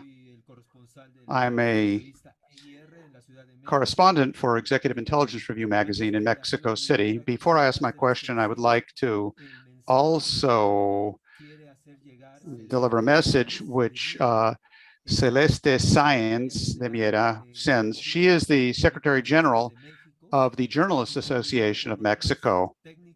And for technical reasons, she was unable to connect. Her internet is coming and going, but she does send greetings to this meeting. And the radio program, which she has today, she will be reporting on this conference today. I just finished reading the article which EIR published, which is called Global NATO Orders the Elimination of the Promoters of Peace. I think that this is a very important document. And the first thought that comes to mind when I read this is that this operation has been so carefully planned out, this media warfare, that what I think that if Putin, if their strategy has been so important militarily to be able to restrain NATO, and I would like that the military experts here would explain to us a bit how this war is going. But the important thing is that if this EIR report is so well documented, can this be used to completely reverse and defeat this media war about informational terrorism? In particular, I would like to know if the link to this could be put online here so that everyone can have access to the document, and to know if this document might be part of a strategy to reverse and defeat this entire operation of threats against everyone who speaks in favor of peace. Thank you. Okay, what I'm going to do with that is I'm going to ask, not right now, but Scott, I'm going to ask you to say something about particularly what the present situation is, because it's relevant that that's brought up. And Diane may have something to say more to that question, but I'd just like to go to the next questioner. That way we keep the flow going. Deborah? Thank you very much for allowing me this moment to speak with you all. I feel honored to be included here. I'm a freelance journalist in the United States. Can you hear me? Yeah, hey, Dennis, we can hear your translation, so you want to switch back. My apologies. I have been reporting on this kill list for some time now, a few months since the beginning of the war, and I first learned about it from myrotvorets with the Foundation to Battle Injustice in Russia. And I have to note that I find it interesting that her website, the Foundation to Battle Injustice, is completely blocked on social media, such as Facebook. I can't even post the link there to her group, but this myrotvorets site is allowed to operate. And I'm not really sure who to direct this question to, or even if it's really a question, but prior to coming, I have noted that there's a company called Cloudflare, which provides security to various websites. When I was reviewing the myrotvorets site for the article I wrote about Roger Waters, which was published in the Gray Zone and a number of other magazines, I noticed that Cloudflare is providing protection to myrotvorets. Recently, there was some public outcry in the United States because Cloudflare was protecting a site known as Kiwi Farms, which was harassing the transgender community and publicizing people's personal data, including their home addresses. The harassment and threats caused at least one person to commit suicide, according to the Associated Press and USA Today.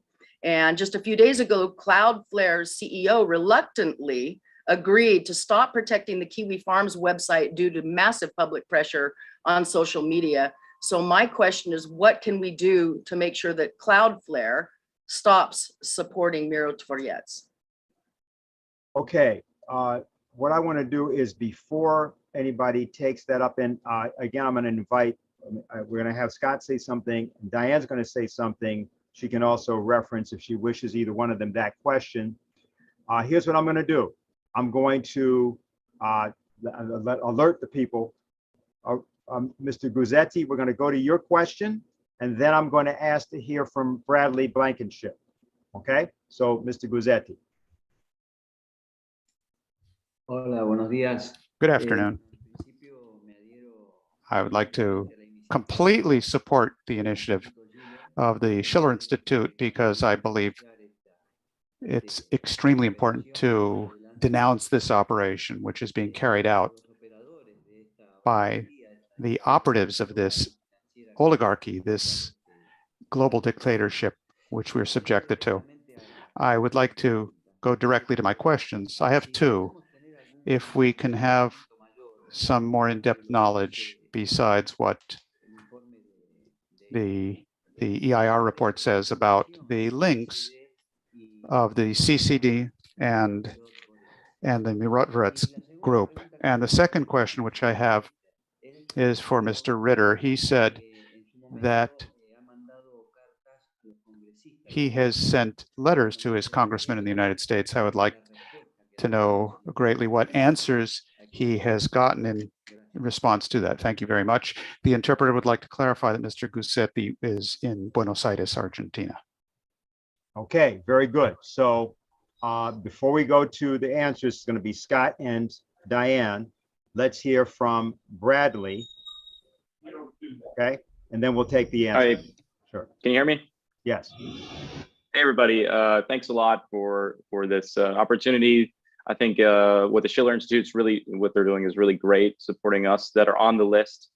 First, I'd like to talk a little bit about my perspective, because I think, no offense to the other people on the list, but I think I'm probably the youngest person there. And so my experience is a little bit different. And before Scott bull rushes me here, I have to say that, you know, just being the age that I am and experiencing the things that I have, for example, I was born in Cincinnati, Ohio. I grew up in Northern Kentucky, which is basically the epidemic of the heroin and opiate crisis in the United States. The experience that I've had seeing how little the United States government cares about its citizens has inspired me to do all of the work that I do now, especially criticizing the policies of the US government. And because of that, because of what I've witnessed in my personal life, the destitution of people around me and so on, and also, you know, discovering US foreign policy later in life, this is all really driven me to a point where I can say that I don't feel like I'm a patriot, that I don't feel like I respect my country. And it's precisely because of lists like this that target people like me and people like Scott and others, people like Jeff. I think also I should note that this is not the first time that this has actually happened to me. Several years ago, at the height of the Syrian war, I was affiliated with a news agency called Al Masdar News Agency, and we were accused of being funded by Hezbollah, which many of you know is a US designated terrorist organization. So that implied that we were somehow affiliated with the terrorist organization. And this was this accusation was leveled by an Israeli-backed group called Prop or Not, which was picked up by the Washington Post. It was on the international media after this. And I was personally accused of being funded by Hezbollah, which you can imagine, this is quite a heavy accusation.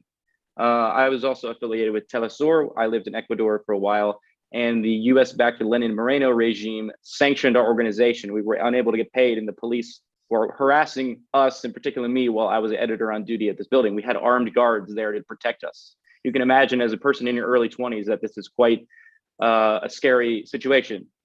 And shortly thereafter, I moved to Europe. I now live in the Czech Republic, where I have also been targeted for my views. For example, I have called out the fact that here in Prague, at one point, the Prague City Council tore down a statue to Ivan Konev, who is the Soviet general that liberated the Czech Republic from Nazi tyranny. They tore down the statue and shortly thereafter built a placard in Prague 6 that is dedicated to Nazi collaborators. I pointed this out in a column, and I was immediately targeted by the Czech media, Czech nationalists, anybody you can think of. I've been targeted by tabloids here, people trying to dig into my life.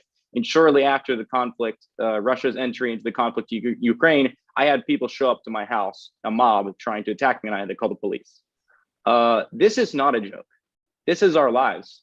Particularly here in the Czech Republic and many other parts of the world that used to be part of the Warsaw Pact, there's laws in place, for example, in the Czech Republic, that you can actually be sent to prison for having pro-Russian views. And though I understand that this has not been implemented, so liberally, it is still something that can happen. And me, particularly being on this blacklist and a foreigner in this country, I'm at particular risk of this. So I just wanted to say that, especially addressing the question from the gentleman from TAS, that imprisonment is a form of political violence. And yes, I can totally imagine, and it is happening now. There are people here in the Czech Republic who have been prosecuted and sent to jail for having allegedly pro-Russian views. And depending on how far they're willing to take this, I could be one of those people. And in fact, I should note that I've been summoned to the Ministry of Interior next week. So in fact, I might be detained at that point. So this is something that I'm dealing with in my life. As far as why I was on the list, I think it's quite interesting. I was surprised to find myself on this list. So I should say that I'm a reporter for Xinhua News Agency here in the Czech Republic, a columnist at RT, as well as a columnist at CGTN and various other Chinese media outlets. The reason I was surprised to find myself on this list is for the reason that they described. For example, they said that the sanctions against Russia are not working, right?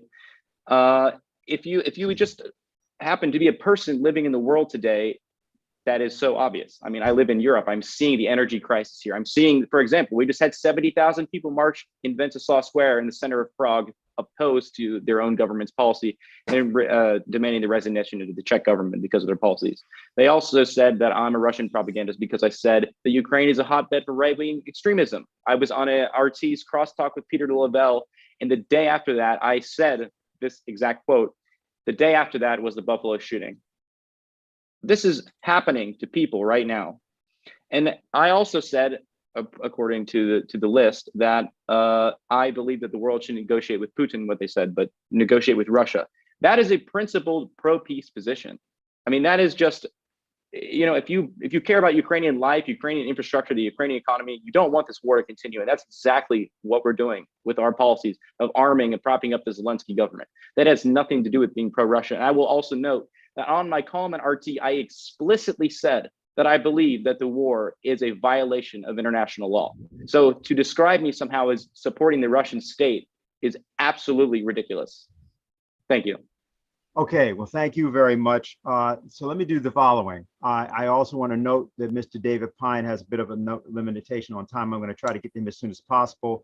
Diane, I'm going to go to you first, if I can, and then to Scott. Scott, what it was in specific was that Mr.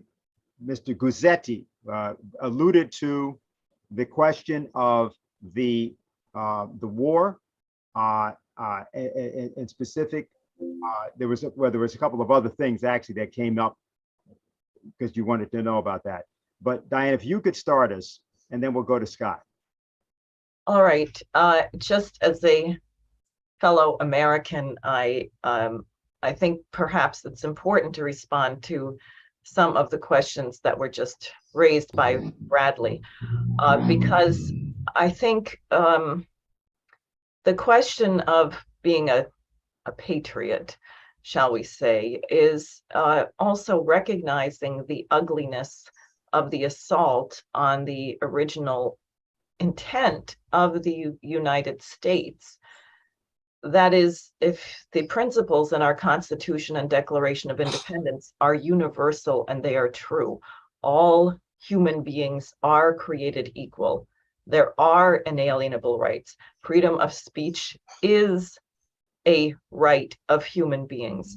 And I put it this way because I think we have to examine how our nation has been turned into its opposite. We had a revolution against the British Empire. American founders were very conscious of what, for example, was happening in India. They were very conscious of what was being done to them in the United States. This question of justice is first and in the preamble to the Constitution. And suddenly all of the things that we supposedly stood for in our founding, we have become their opposite. And I think, therefore, the most patriotic thing to do is to correct this. That is, actually, someone who is an American patriot should never allow that the intentions of our nation be perverted and distorted in this way, where we find ourselves suddenly on the side of literal Nazis. And I would also ask Americans to consider there are many millions of Americans who had relatives who fought in World War II, who fought to defend the world from what Adolf Hitler represented. And you might consider right now whether you are acting to ensure that their sacrifices were not made in vain. Yeah, by the way, I confused the question there, Scott. I'm sorry. Mr. Guzzetti's question was about your letter to the congressman. In fact, wrote it and what happened with it. And then there was an implicit question from earlier from Gerardo concerning the state of the actual war, something that actually a couple of people have asked about. So if you could just say a little bit about that. And then I want to get to Mr. Pine and then to Mr. Fomento as rapidly as possible. Okay, well, first of all, real brief about the letter. I published that letter in Consortium News, and so it's a matter of public record. To date, I have not received an answer from either Chuck Schumer or Kristen Gillibrand.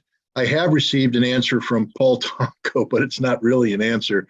It's a form letter explaining how proud he is of his vote for the law that I believe is being used to indirectly suppress free speech. They didn't address that issue. That's just the reality of writing to your congressman. We'll have to find another way to get their attention.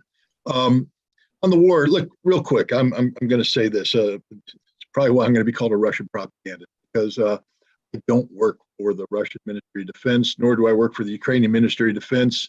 I am thousands of miles away. I don't know. What I am is a military intelligence professional who has made a living off of looking at fragmentary data, assessing it, and trying to come up with an analysis and conclusions. We're into the 6th month of a war. Russia, for the last 5 months, has been on the offensive. It's been a very successful offensive, grinding away at the Ukrainian defenses, inflicting horrific casualties on the Ukrainian armed forces. But like any military, the troops simply become exhausted. And so the Russian military went into a pause, an operational pause. This is normal, where they are going to rest, refit, equip, and redirect their efforts to continue the offensive, at a time and place when the Russian military leadership decides that it's ready to do so. Meanwhile, the Ukrainian military has been, with the assistance of NATO, re-equipping up to 6 brigades worth of elite troops, specialized troops with combat experience. They've been equipped with the modern artillery, tanks, armor, and other equipment from NATO. And they took advantage of this operational pause to launch 2 major offensives, one in the south against Kherson, one in the north targeting Izium, just south of Kharkov. Both offenses were large, thousands of people involved, hundreds of armored vehicles, hundreds of artillery and firing in support. And in both cases, there were localized penetrations of the Russian defense made. I will just say this as a military person. It's possible in any conflict for a professional military to accumulate sufficient military force at a given place and time to carry out a counterattack capable of penetrating any defense. And the Ukrainians did this. They're a competent military. The problem is, once you penetrate that line, can you exploit it to genuine military advantage? And the Ukrainians have not shown themselves able to do that either in Kherson or in Kharkov. They have inflicted serious casualties on the Russians, but they have suffered devastating casualties themselves. And it appears that both offensives have run their course. There simply aren't sufficient Ukrainian troops to exploit the limited successes they've enjoyed.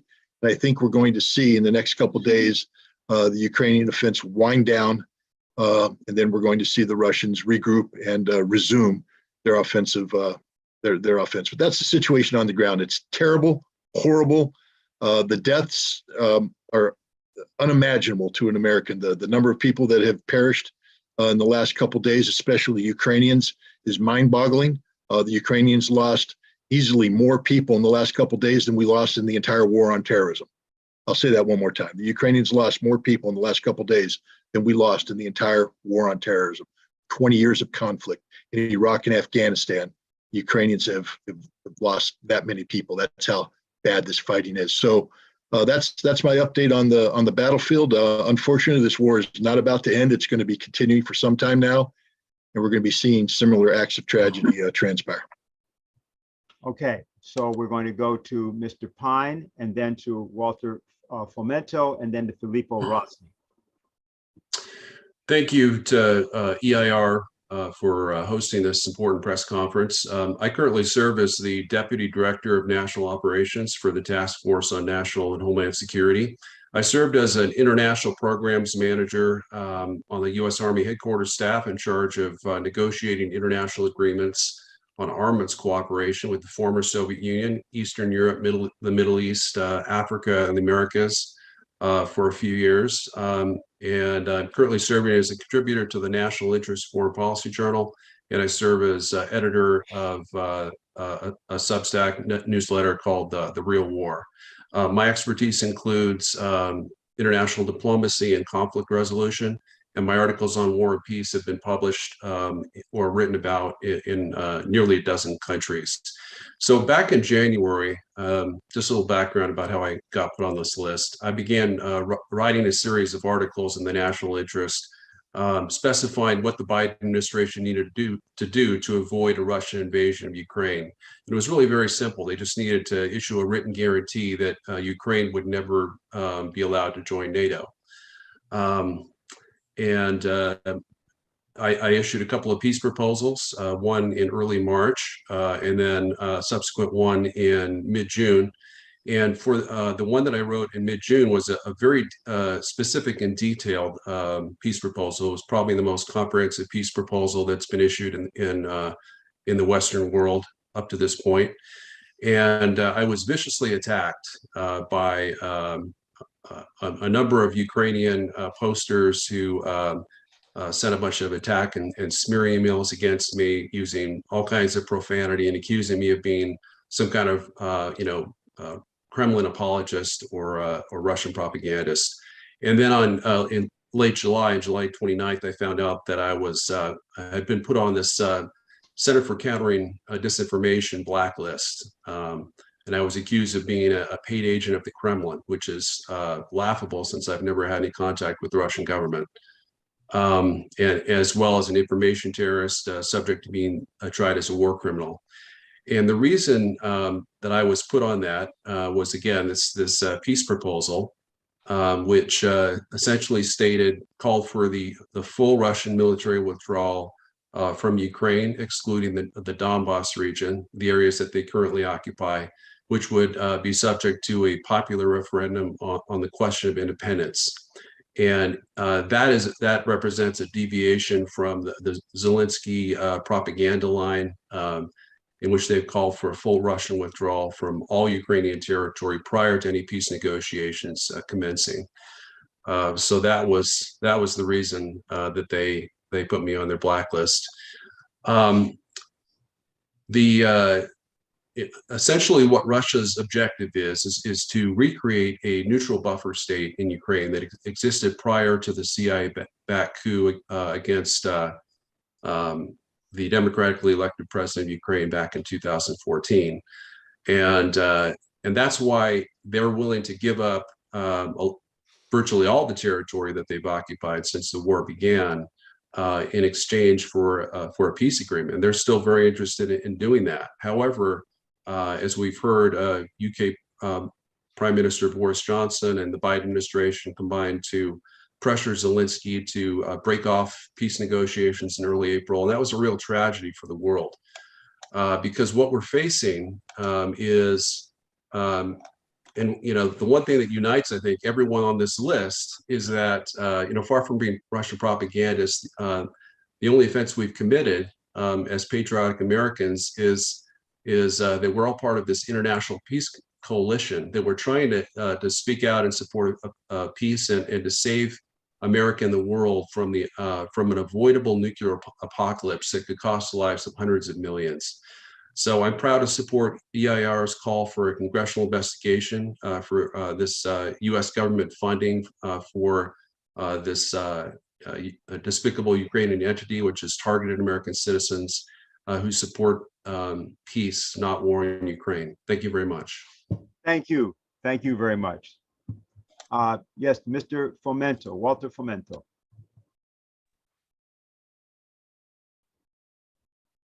We're unable to hear him. We're muted. Buenas tardes. Good afternoon.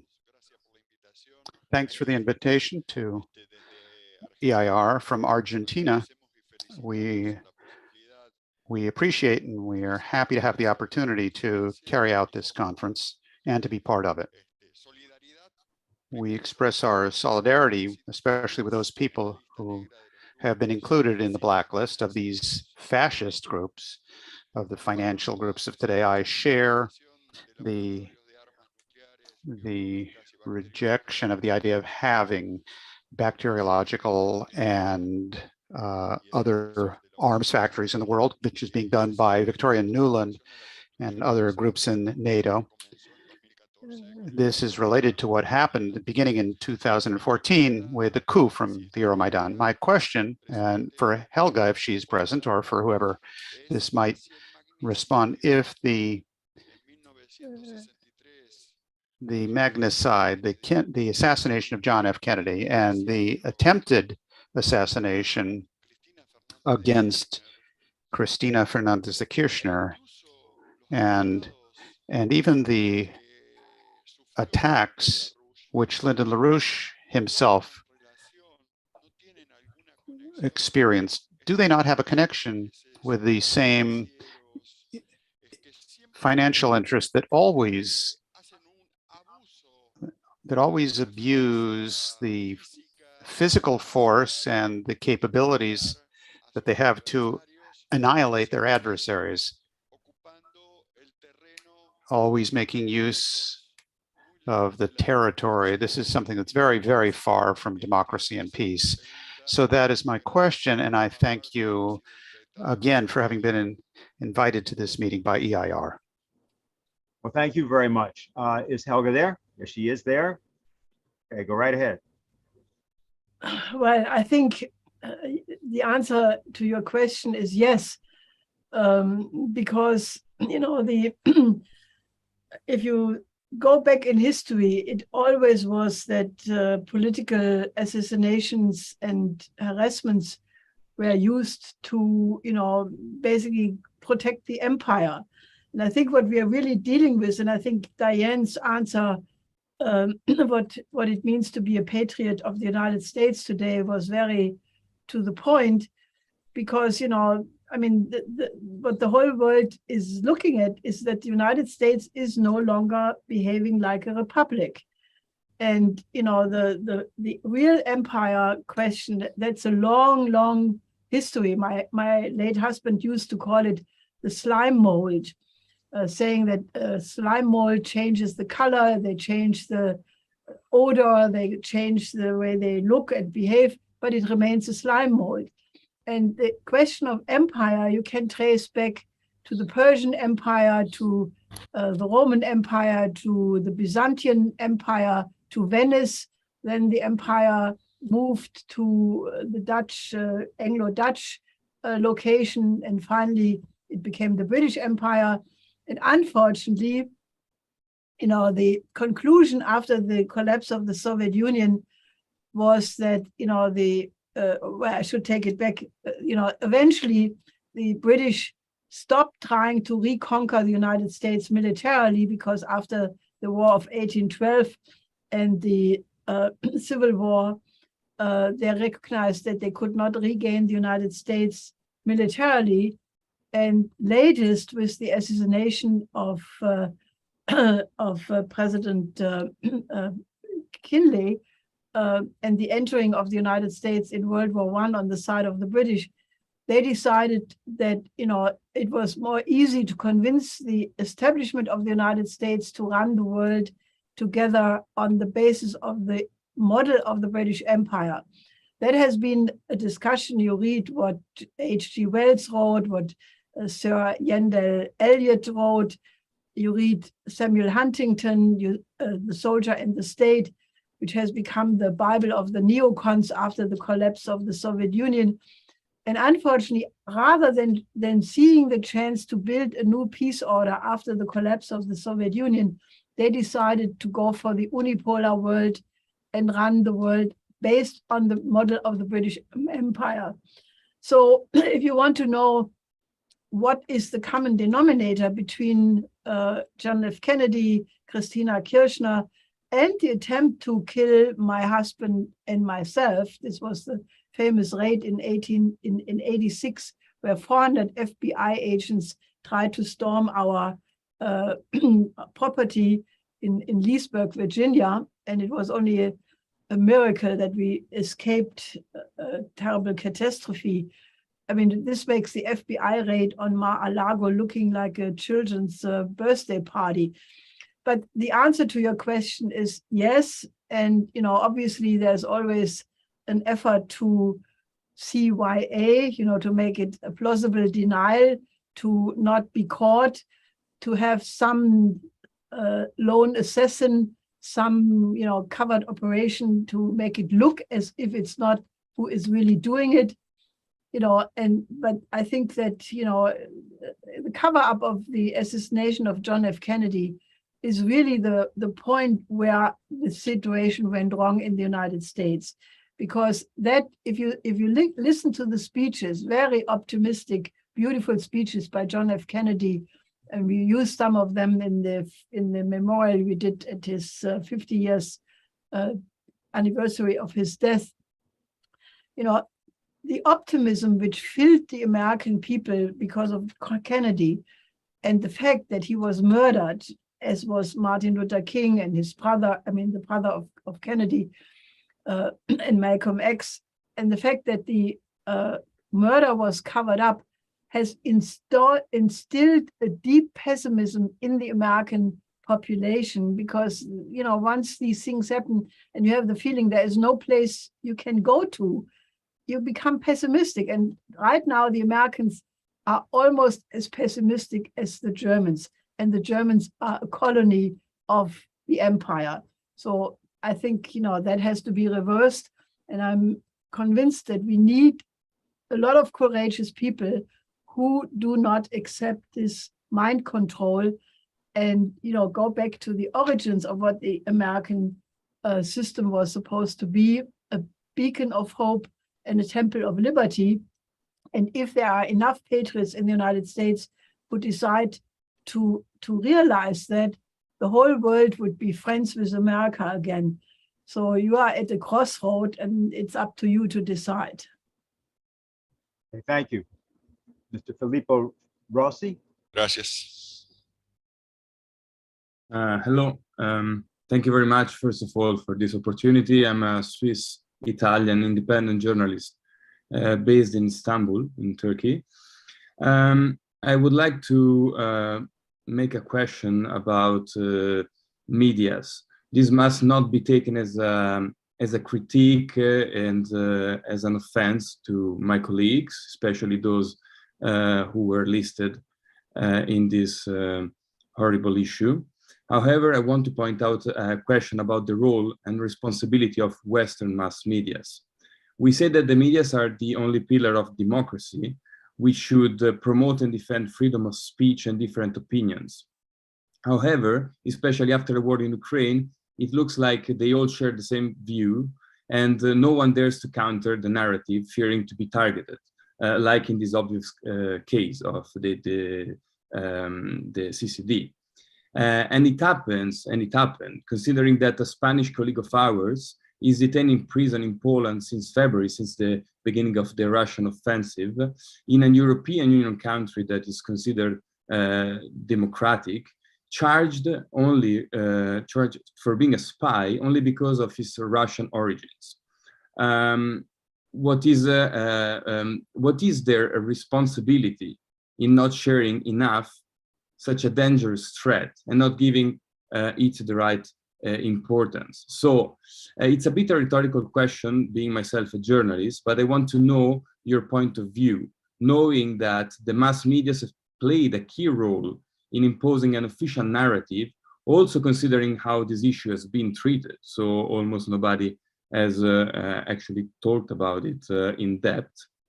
And so how much the information industry in the West is rotten and corrupted, and an active part of this information terrorism, because we can call it like this, and if this issue can be addressed and we still in time to do this. Thank you.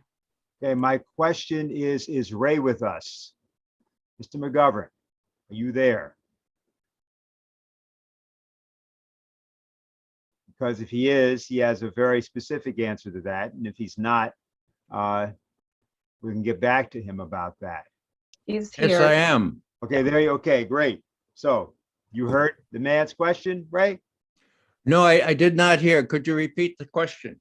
Well, he spoke for a bit, but if you could give him a brief, you'll see, just give him the highlight of it and you'll get your answer, I guarantee you. Cool, thank you. I just wanted to ask about the role of the Western medias regarding these issues and in, let's say, imposing an official narrative, and how rotten and corrupted is the Western mass media industry nowadays, and if this can be addressed, considering that almost no mass media has talked about this dangerous list, where listing also a lot of my colleagues. Thank you. I hope we heard. Yes, I did hear you. I am off screen now, but I can answer the question. And that is that there is, as the successor to what Eisenhower warned about the military industrial complex, there is now something bigger and much more insidious. I call it the Mickey Mat. Okay, you can remember it because it has a vague resemblance to Mickey Mouse. Okay, it's the military industrial congressional intelligence media academia think tank complex. Why do I say media as if in all caps? Because media is the linchpin. It's controlled by the rest of the Mickey Mat. Who owns the media? The rest of the Mickey Mat. And so if the general purpose is to make money out of war or out of tension short of war, that's what the media does. Now, will the media finally have to acknowledge that Russia is not losing and that Europe is going to freeze this winter without some sort of deal being cut for Russian gas? That's the question of the hour. It will be slow in acknowledging this, but acknowledging it, it will have to do. That's my input. Thanks for the question. Okay, very good. Now I'm trying to get something which is in the Q&A. Well, actually, Diane, there's a question directly for you, and for Jeff, actually, for both. And so let me ask that question. And then I'm looking for something from a Romanian source, which I have not been able to quite put my hands on. But let me ask this question first, since that's right here. My name is Bernie Holland. I'm a peace activist living in London, UK. My question's for Jeff Young or Diane Sayer. In the event that they are successful in their forthcoming election campaigns, will they be able to initiate legal proceedings against Senator Charles Schumer and others who, having taken the oath to uphold the articles of the Constitution of the United States, have, through their recent actions in connection with the Ukraine hit list, committed a gross violation of said Constitution? In conclusion here, can these criminals be prosecuted, removed from office, brought to justice?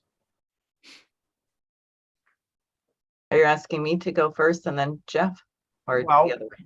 We can do it whichever way. How do you want to do it? Well, I'll go since I'm unmuted here. I think we can't afford to wait that long. This should be shut down really now. And I'm not sure, frankly, one of the big problems in this country is the whole justice system. So I'm not sure that we would get justice. I think it's very urgent that there be a mobilization of popular opinion where it's no longer seen as fashionable to support totalitarian tactics. Although I would certainly look forward to collaborating with Jeff should we both win our elections, then I'll be in the Senate and he'll be in the House. And I imagine we could cooperate on a number of such things. Okay, Jeff? Yeah, thank you. Good question from Bernie. If and when I replace the far right-wing Republican in November, I'm going to be very interested in reviving the impeachment process. In general, it has been ruined, almost ruined, by politics. Richard Nixon was almost impeached, and he was almost impeached for the wrong reason.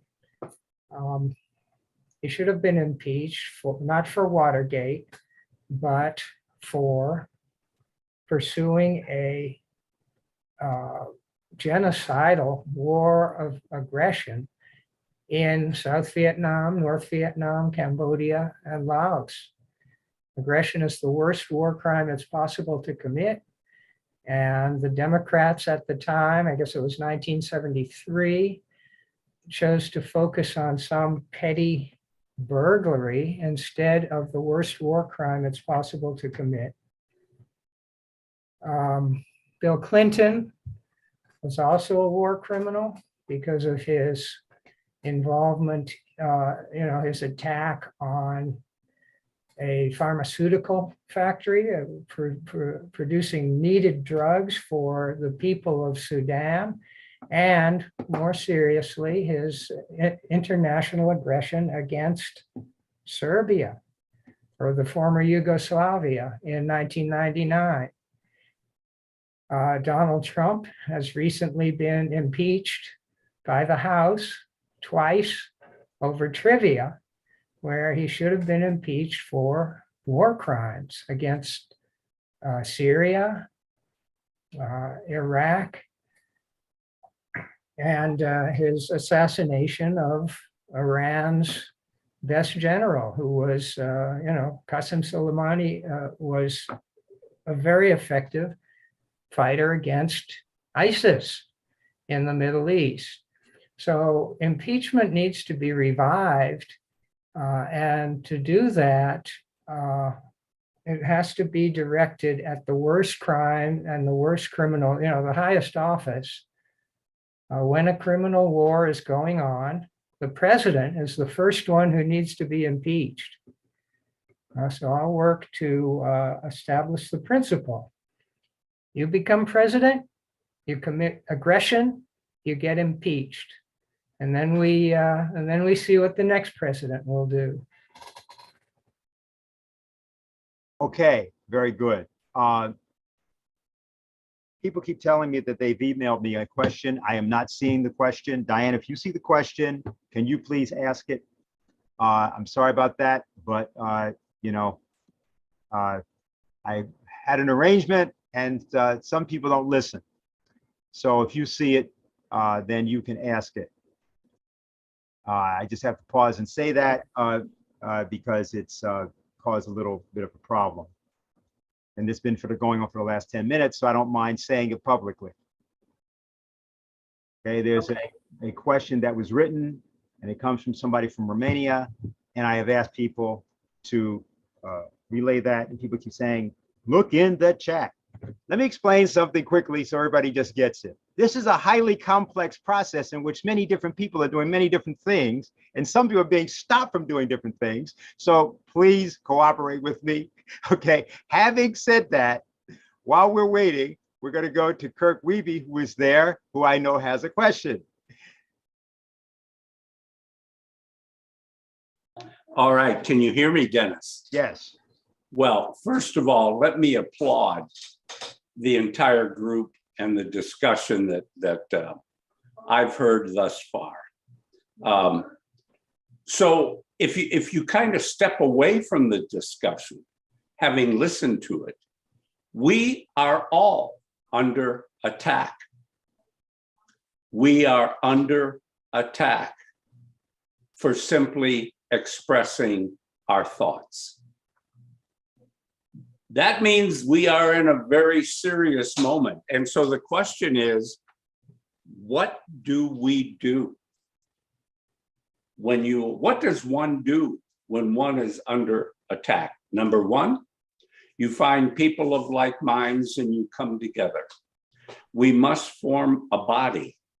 Now that body already exists in the name of Schiller Institute. It is the only organization that I have seen, and I could be wrong. I don't know everything that's out there, but I would beg other organizations of like mind and like spirit and like intent to come together with Schiller and form an even more vocal voice, a more powerful, more influential voice. The cure for absence of free speech is more free speech. We must fight. And I say peaceably. We don't need to get violent. We need to be on the top of our game. We need the best voices we have speaking out. I love Scott Ritter's firebrand. I love his stance and dedication to the principles, and Diane as well, and others that have spoken, upon which this country was founded. We've got to turn it around. We don't have a lot of time. This global cabal of fascists, that's what I call them, fascists, are intent on destroying all resistance that they come upon. And that's why you have this hit list. It's symptomatic of a global evil that wants to control the discussion. So number one, we need to double down. We need to double our efforts. All hands on deck. Nobody needs to sit by and just watch. Become a participant. We need a full court press, which is an expression coming from basketball. That means everybody giving maximum effort to change the game. And so I urge everyone to begin by asking others, appealing to others to join with Schiller in forming the loudest, most effective voice we possibly can. That's pretty much it, Dennis. Okay, well, thank you, Kirk. Kirk Wiebe was resigned together with William Binney and Ed Loomis on October 31st of 2001 in protest against what the NSA had not done concerning 9/11. I think people are well aware. If you're not, you can look at their various, the four of them, together with Thomas Drake, were also gone after by the Department of Justice, raided and so forth. And were the precursors to what people associate with Edward Snowden and other such things. So I just wanted to reference who he is. Well, thanks to my announcement, I was able to get 5 different versions of the statement. I want to thank Dave, who is the one who just immediately responded, though he's doing some other things. And here's what it is. It says, hello, everyone. My name is Georgiana Arsene. I am a journalist and blogger from Romania. My blog is called In Prima Linie .wordpress.com. We can put this, it's in apparently somewhere in the chat. And here is the question. Russian ambassador to the US, Anatoly Antonov, said in an interview with Rossiyskaya Gazeta that US Secretary of State Anthony Blinken has repeatedly acknowledged that the US would like to have two-way communication channels with Russia, but that meanwhile, congressmen continue to indulge in Russophobic hysteria. What is the reason for this polarization? And how will such a situation affect the global political and security context in the long run, given the conflict in Ukraine at the moment? So I'm going to ask both for Diane and for Scott to answer that. Ray may, of course, have something to weigh in on that as well. Could we go to Scott first? Sure. Scott, are you there? I'm here. Okay, go ahead. I think we're looking at a reality. First of all, for Anthony Blinken to be suddenly enthralled with the notion of meaningful dialogue with Russia, that alone needs to be assessed further. Why? And the answer is simple: the United States is losing on all fronts. There was no need, there was no rush to meaningful dialogue when Russia submitted its twin draft treaties on December 17th of last year. We ignored them. There was no rush to dialogue when Russia was seeking to open up a meaningful channel for arms control, genuine arms control. We weren't in a rush then. We were certainly in a rush to stifle Russia and to impose massive sanctions targeting the entire spectrum of Russia's economy. And we weren't in a rush to enter in dialogue with Russia to try and stop these sanctions. So why now? And the answer is simple. We're losing on all fronts. We're losing on the military front. Europe is bankrupting its military stockpiles, trying to reinforce Ukraine. We just spent an entire summer re-equipping Ukrainian brigades that have been slaughtered on the battlefield as we speak. But that's okay, because you see, we have a whole nother group of Ukrainian troops in training. And so we'll just continue to throw them into the battlefield till the last Ukrainian is left standing. But that's what's going to happen, is the last Ukrainian will be left standing, then he will fall or she will fall, and the war will be over and we will have lost. We're losing this. There's not a military professional around who will say, oh no, we're winning. No, I'm not talking about Mark Hertling, and I'm not talking about Spider Marks, and I'm not talking about any of the CNN and MSNBC, sellouts, the former generals, Petraeus. They're getting paid to tell lies. I'm talking about serving officers who will sit there and tell you straight to your face, we're winning. No professional will say that, because they know we're losing. We also know that Europe is about to collapse politically, and with it, any concept of European unity, including NATO unity, which is already deeply fractured. Just on an off topic, we may see Turkey go to war against Greece pretty soon, which means Turkey will go to war against France, which means NATO will be at war with NATO. Yay, NATO unity. So we're losing that. And economically, Europe is just getting slaughtered. Their industries are shutting down, don't have the gas reserves necessary to survive this winter. And I don't believe a single political official responsible for the implementation of these suicidal policies will survive the winter politically. They'll be removed from office. And so suddenly Tony Blinken wants to talk with the Russians. It's amazing how when you're getting your butt kicked, you want to talk to the Russians.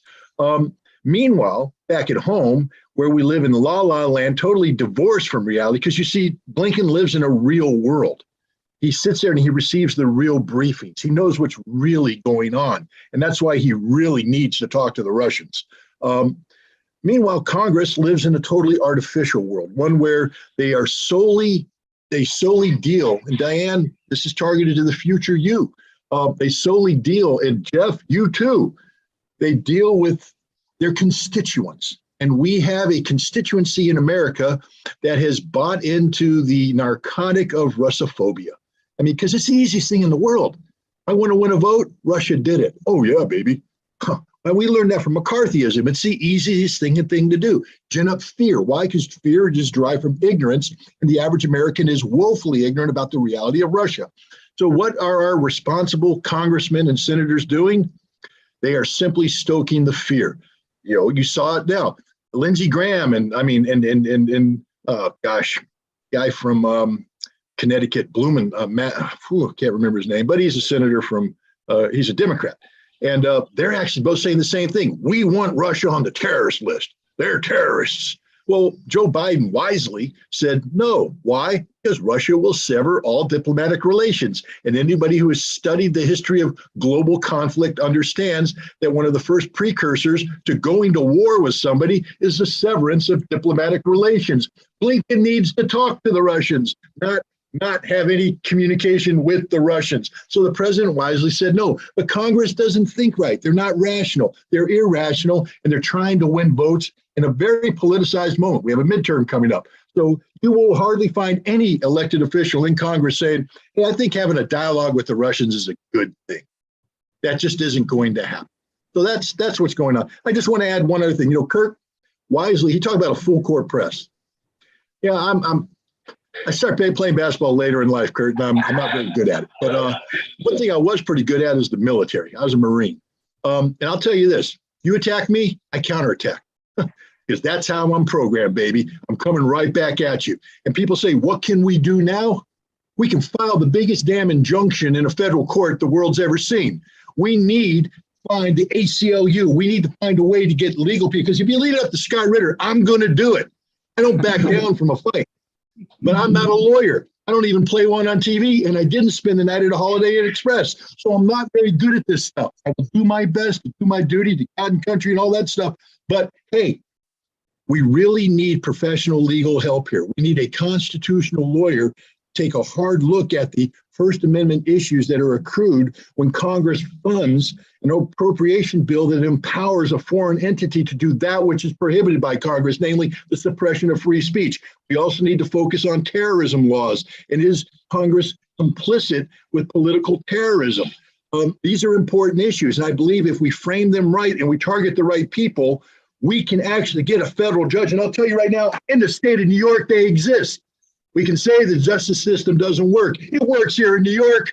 And if I, as a New York citizen, file an injunction in a federal court in the state of New York, they will freeze the funding if it's a legally sound injunction.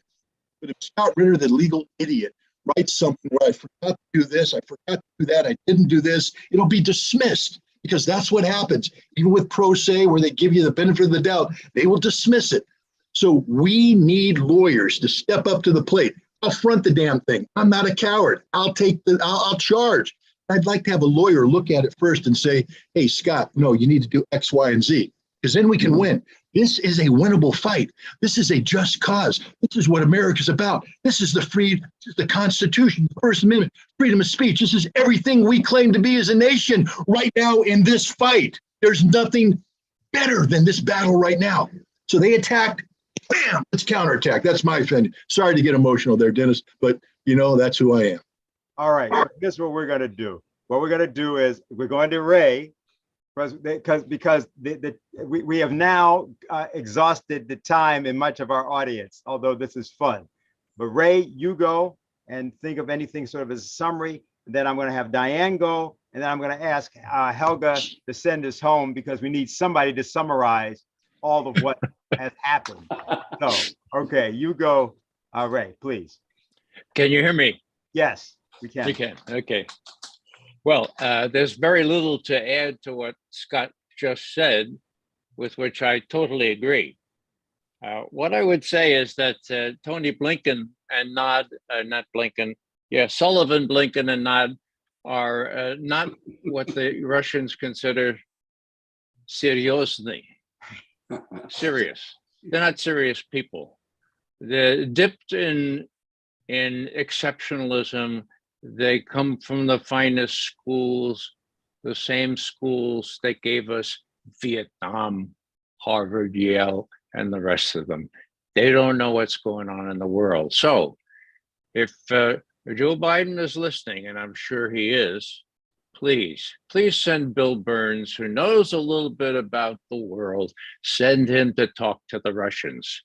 It's time to talk before the winter sets in, before our very, very, loyal European lemming leaders start to freeze to death. It's time. We can make a deal. Just have to tell Zelensky what to do. Thanks. Thank you, Ray. Diane? Well, on that, I just understand that there were a couple of occasions when Zelensky was considering negotiating and people stepped in. I think in April it was Boris Johnson to make sure that he didn't negotiate, and therefore it is completely on the United States, NATO, etc., to end this. I also, Scott, I'm getting text messages about people who could help legally to get this injunction going, so we can work. We should absolutely work on that. What I just want to say is this question of evil, that is, what kind of person would willfully continue sending weapons so that the numbers of people can get killed who are dying. What Scott described as the number of Ukrainians killed in the last couple of days, equaling what we lost in the entire war on terror.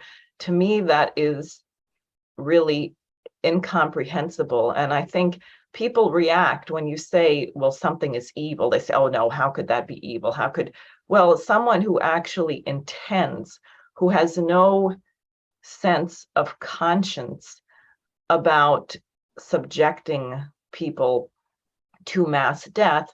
And back to a point Bradley made, it is a uniform policy. The policies that the United States is inflicting on people around the world, 22 million people in Afghanistan on the brink of starvation, tens of thousands of Ukrainians being slaughtered in a fool's errand that probably most of them don't even want to participate in, but they'll be shot if they refuse. And then what you see in the United States, arsenic in the water of public housing and lead poisoning and fires.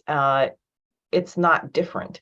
So the point is to change this, and I may be overly optimistic, but I think human beings are basically good. I think that it is very important that everyone here today participated and expresses a certain quality of courage, because courage inspires courage, and more people will find it in themselves to stand up for what is true, as opposed to going along with this cesspool of so-called popular opinion and media narratives. So I just would like to express that I think this has been really important. It is a badge of honor to be on these outrageous lists, but they should not exist. And I can think of other ways that all of us could be honored, perhaps more appropriately. And with that, I will turn it over to Helga. Okay, Helga. Well, I want to thank all the people who participated either as speakers or as questioners. And I would ask all of you, I think this program was very encouraging, because it shows that, you know, you can indeed, and I agree with Scott Ritter, that if you are attacked, then, you know, if you are fighting for a right cause, you have to fight back. I mean, this is how EIR, for example, our Executive Intelligence Review, as an independent news agency, came into being, because we were attacked when we were only a group of students together with Lyndon LaRouche at the beginning of the 70s. And we had no power, but we were attacked by the same apparatus. Rather than capitulating, we said, hey, why are they attacking us? What is this?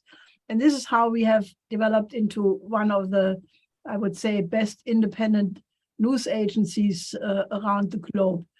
And I think it does require that kind of a courage. And I would actually like to give a compliment to Scott Ritter.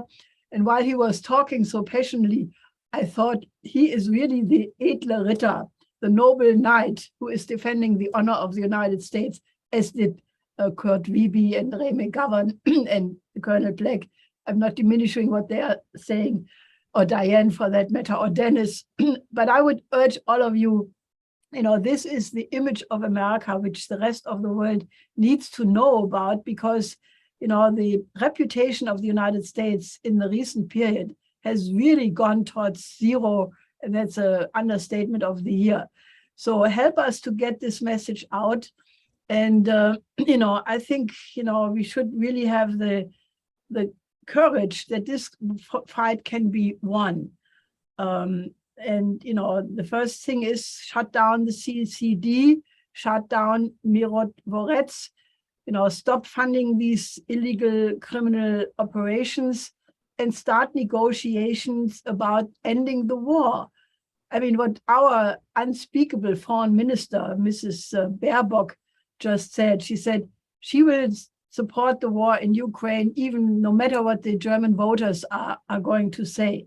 But I hope that the German voters, you know, respond as quickly as possible of getting this unspeakable foreign minister out of office. She's the most incompetent, useless person in this position ever. And, you know, these people are about, and I mean the government of Germany right now, with their absolutely incompetent policies, are crushing the German economy against the wall. I fully agree with, I think it was Ray who mentioned it. We will go into a winter of discontent. People cannot pay the energy prices. They cannot pay the food prices. The system is in a hyperinflationary blowout. And therefore, you know, we need to change the policy. It would be very easy. In the Schiller Institute, we have really since many years, but especially since April, discussed concepts, a global security and development architecture. This is very much in line to, and this was completely independent because we said it first, I said it first, and Xi Jinping said it 1 week later, and he did not coordinate it with me, but Xi Jinping proposed a global security initiative and a global development initiative, also saying these two things have to go together. So I think if we would concentrate on solving the urgent needs of this poor, tortured world, you know, there is so much to do. And are we not human beings capable of reason? And can we not correct a political course when we realize it was a mistake? So in that spirit, I really ask you all to get this program out as far as possible and follow the wise words of Kurt Riebe, work with the Schiller Institute. Okay, well, thank you very much, Helga. I want to thank everybody that participated today. Also wanted to make sure that I told people that Ray's website is raymcgovern.com. I told him I was going to do that, and I wanted to make sure of that. Ray also wrote a piece on September 2nd, was Biden unaware that human lemmings freeze? And some other things. You want to check him out at that website. I just wanted to make sure I did that because we often do. His son always says, if you don't get it, you don't get it. We would say the same thing about Executive Intelligence Review. Again, if you have either questions, you want to know more about the magazine itself, you can go to larouchepub.com. Again, we'll answer any questions that are left in the Q&A, or I don't know how the chat is working. And I want to thank everybody for being with us. I think this is the beginning of something. Obviously, we want to expand this message and let people know about what we've done here today in order that the task be performed. The last thing I just like to say is that, you know, there was once upon a time, a real honored tradition in the United States of political pamphleteering, in particular. Tom Paine, Benjamin Franklin's Poor Richard Almanac, the writings for that matter earlier than that, even the Mathers writings and things of that type. And then later on, the same thing, the Declaration of Independence and the Constitution themselves, in one sense, the Federalist Papers, in which there was this great deliberation about how this republic, which if I remember, the United States is a republic, not a democracy, and why it would be a republic, all of this was formulated. This is what we're talking about. Now, that's the American side, but then you had people like Nicholas of Cusa and Leibniz and others. How about Dante Alighieri and his great Commedia and what he did with that? He never could go back to Florence because he got kicked out because of political opposition. He wrote that great poem saying he was a Florentine by birth, but not in character. And he managed to basically, by that way, through the word, through poetry, create a language called Italian, which then roasted and skewered his enemies, but not because they were significant, but because it was important for the people to understand what the divinity of the human nature of the human being is. I just want to say, I think that's what we're really sort of talking about here. That may seem to be a bit far afield, but I think it was important to say it. I had the prerogative to say it, so I did. I want to thank everybody for being with us. We'll make this available as soon as we can. Let me also just note that this Saturday, there is going to be a conference of the Schiller Institute. You can find out more by going to the Schiller Institute site. It is called Inspiring Humanity to Survive the Worst Crisis in History. That'll be 2 days, Saturday and Sunday, Saturday the 10th, Sunday the 11th. So again, go to the site. And if you want more of this, I think several of the people that are here will be there on Saturday. So on behalf of Executive Intelligence Review, I want to thank everybody. Good afternoon.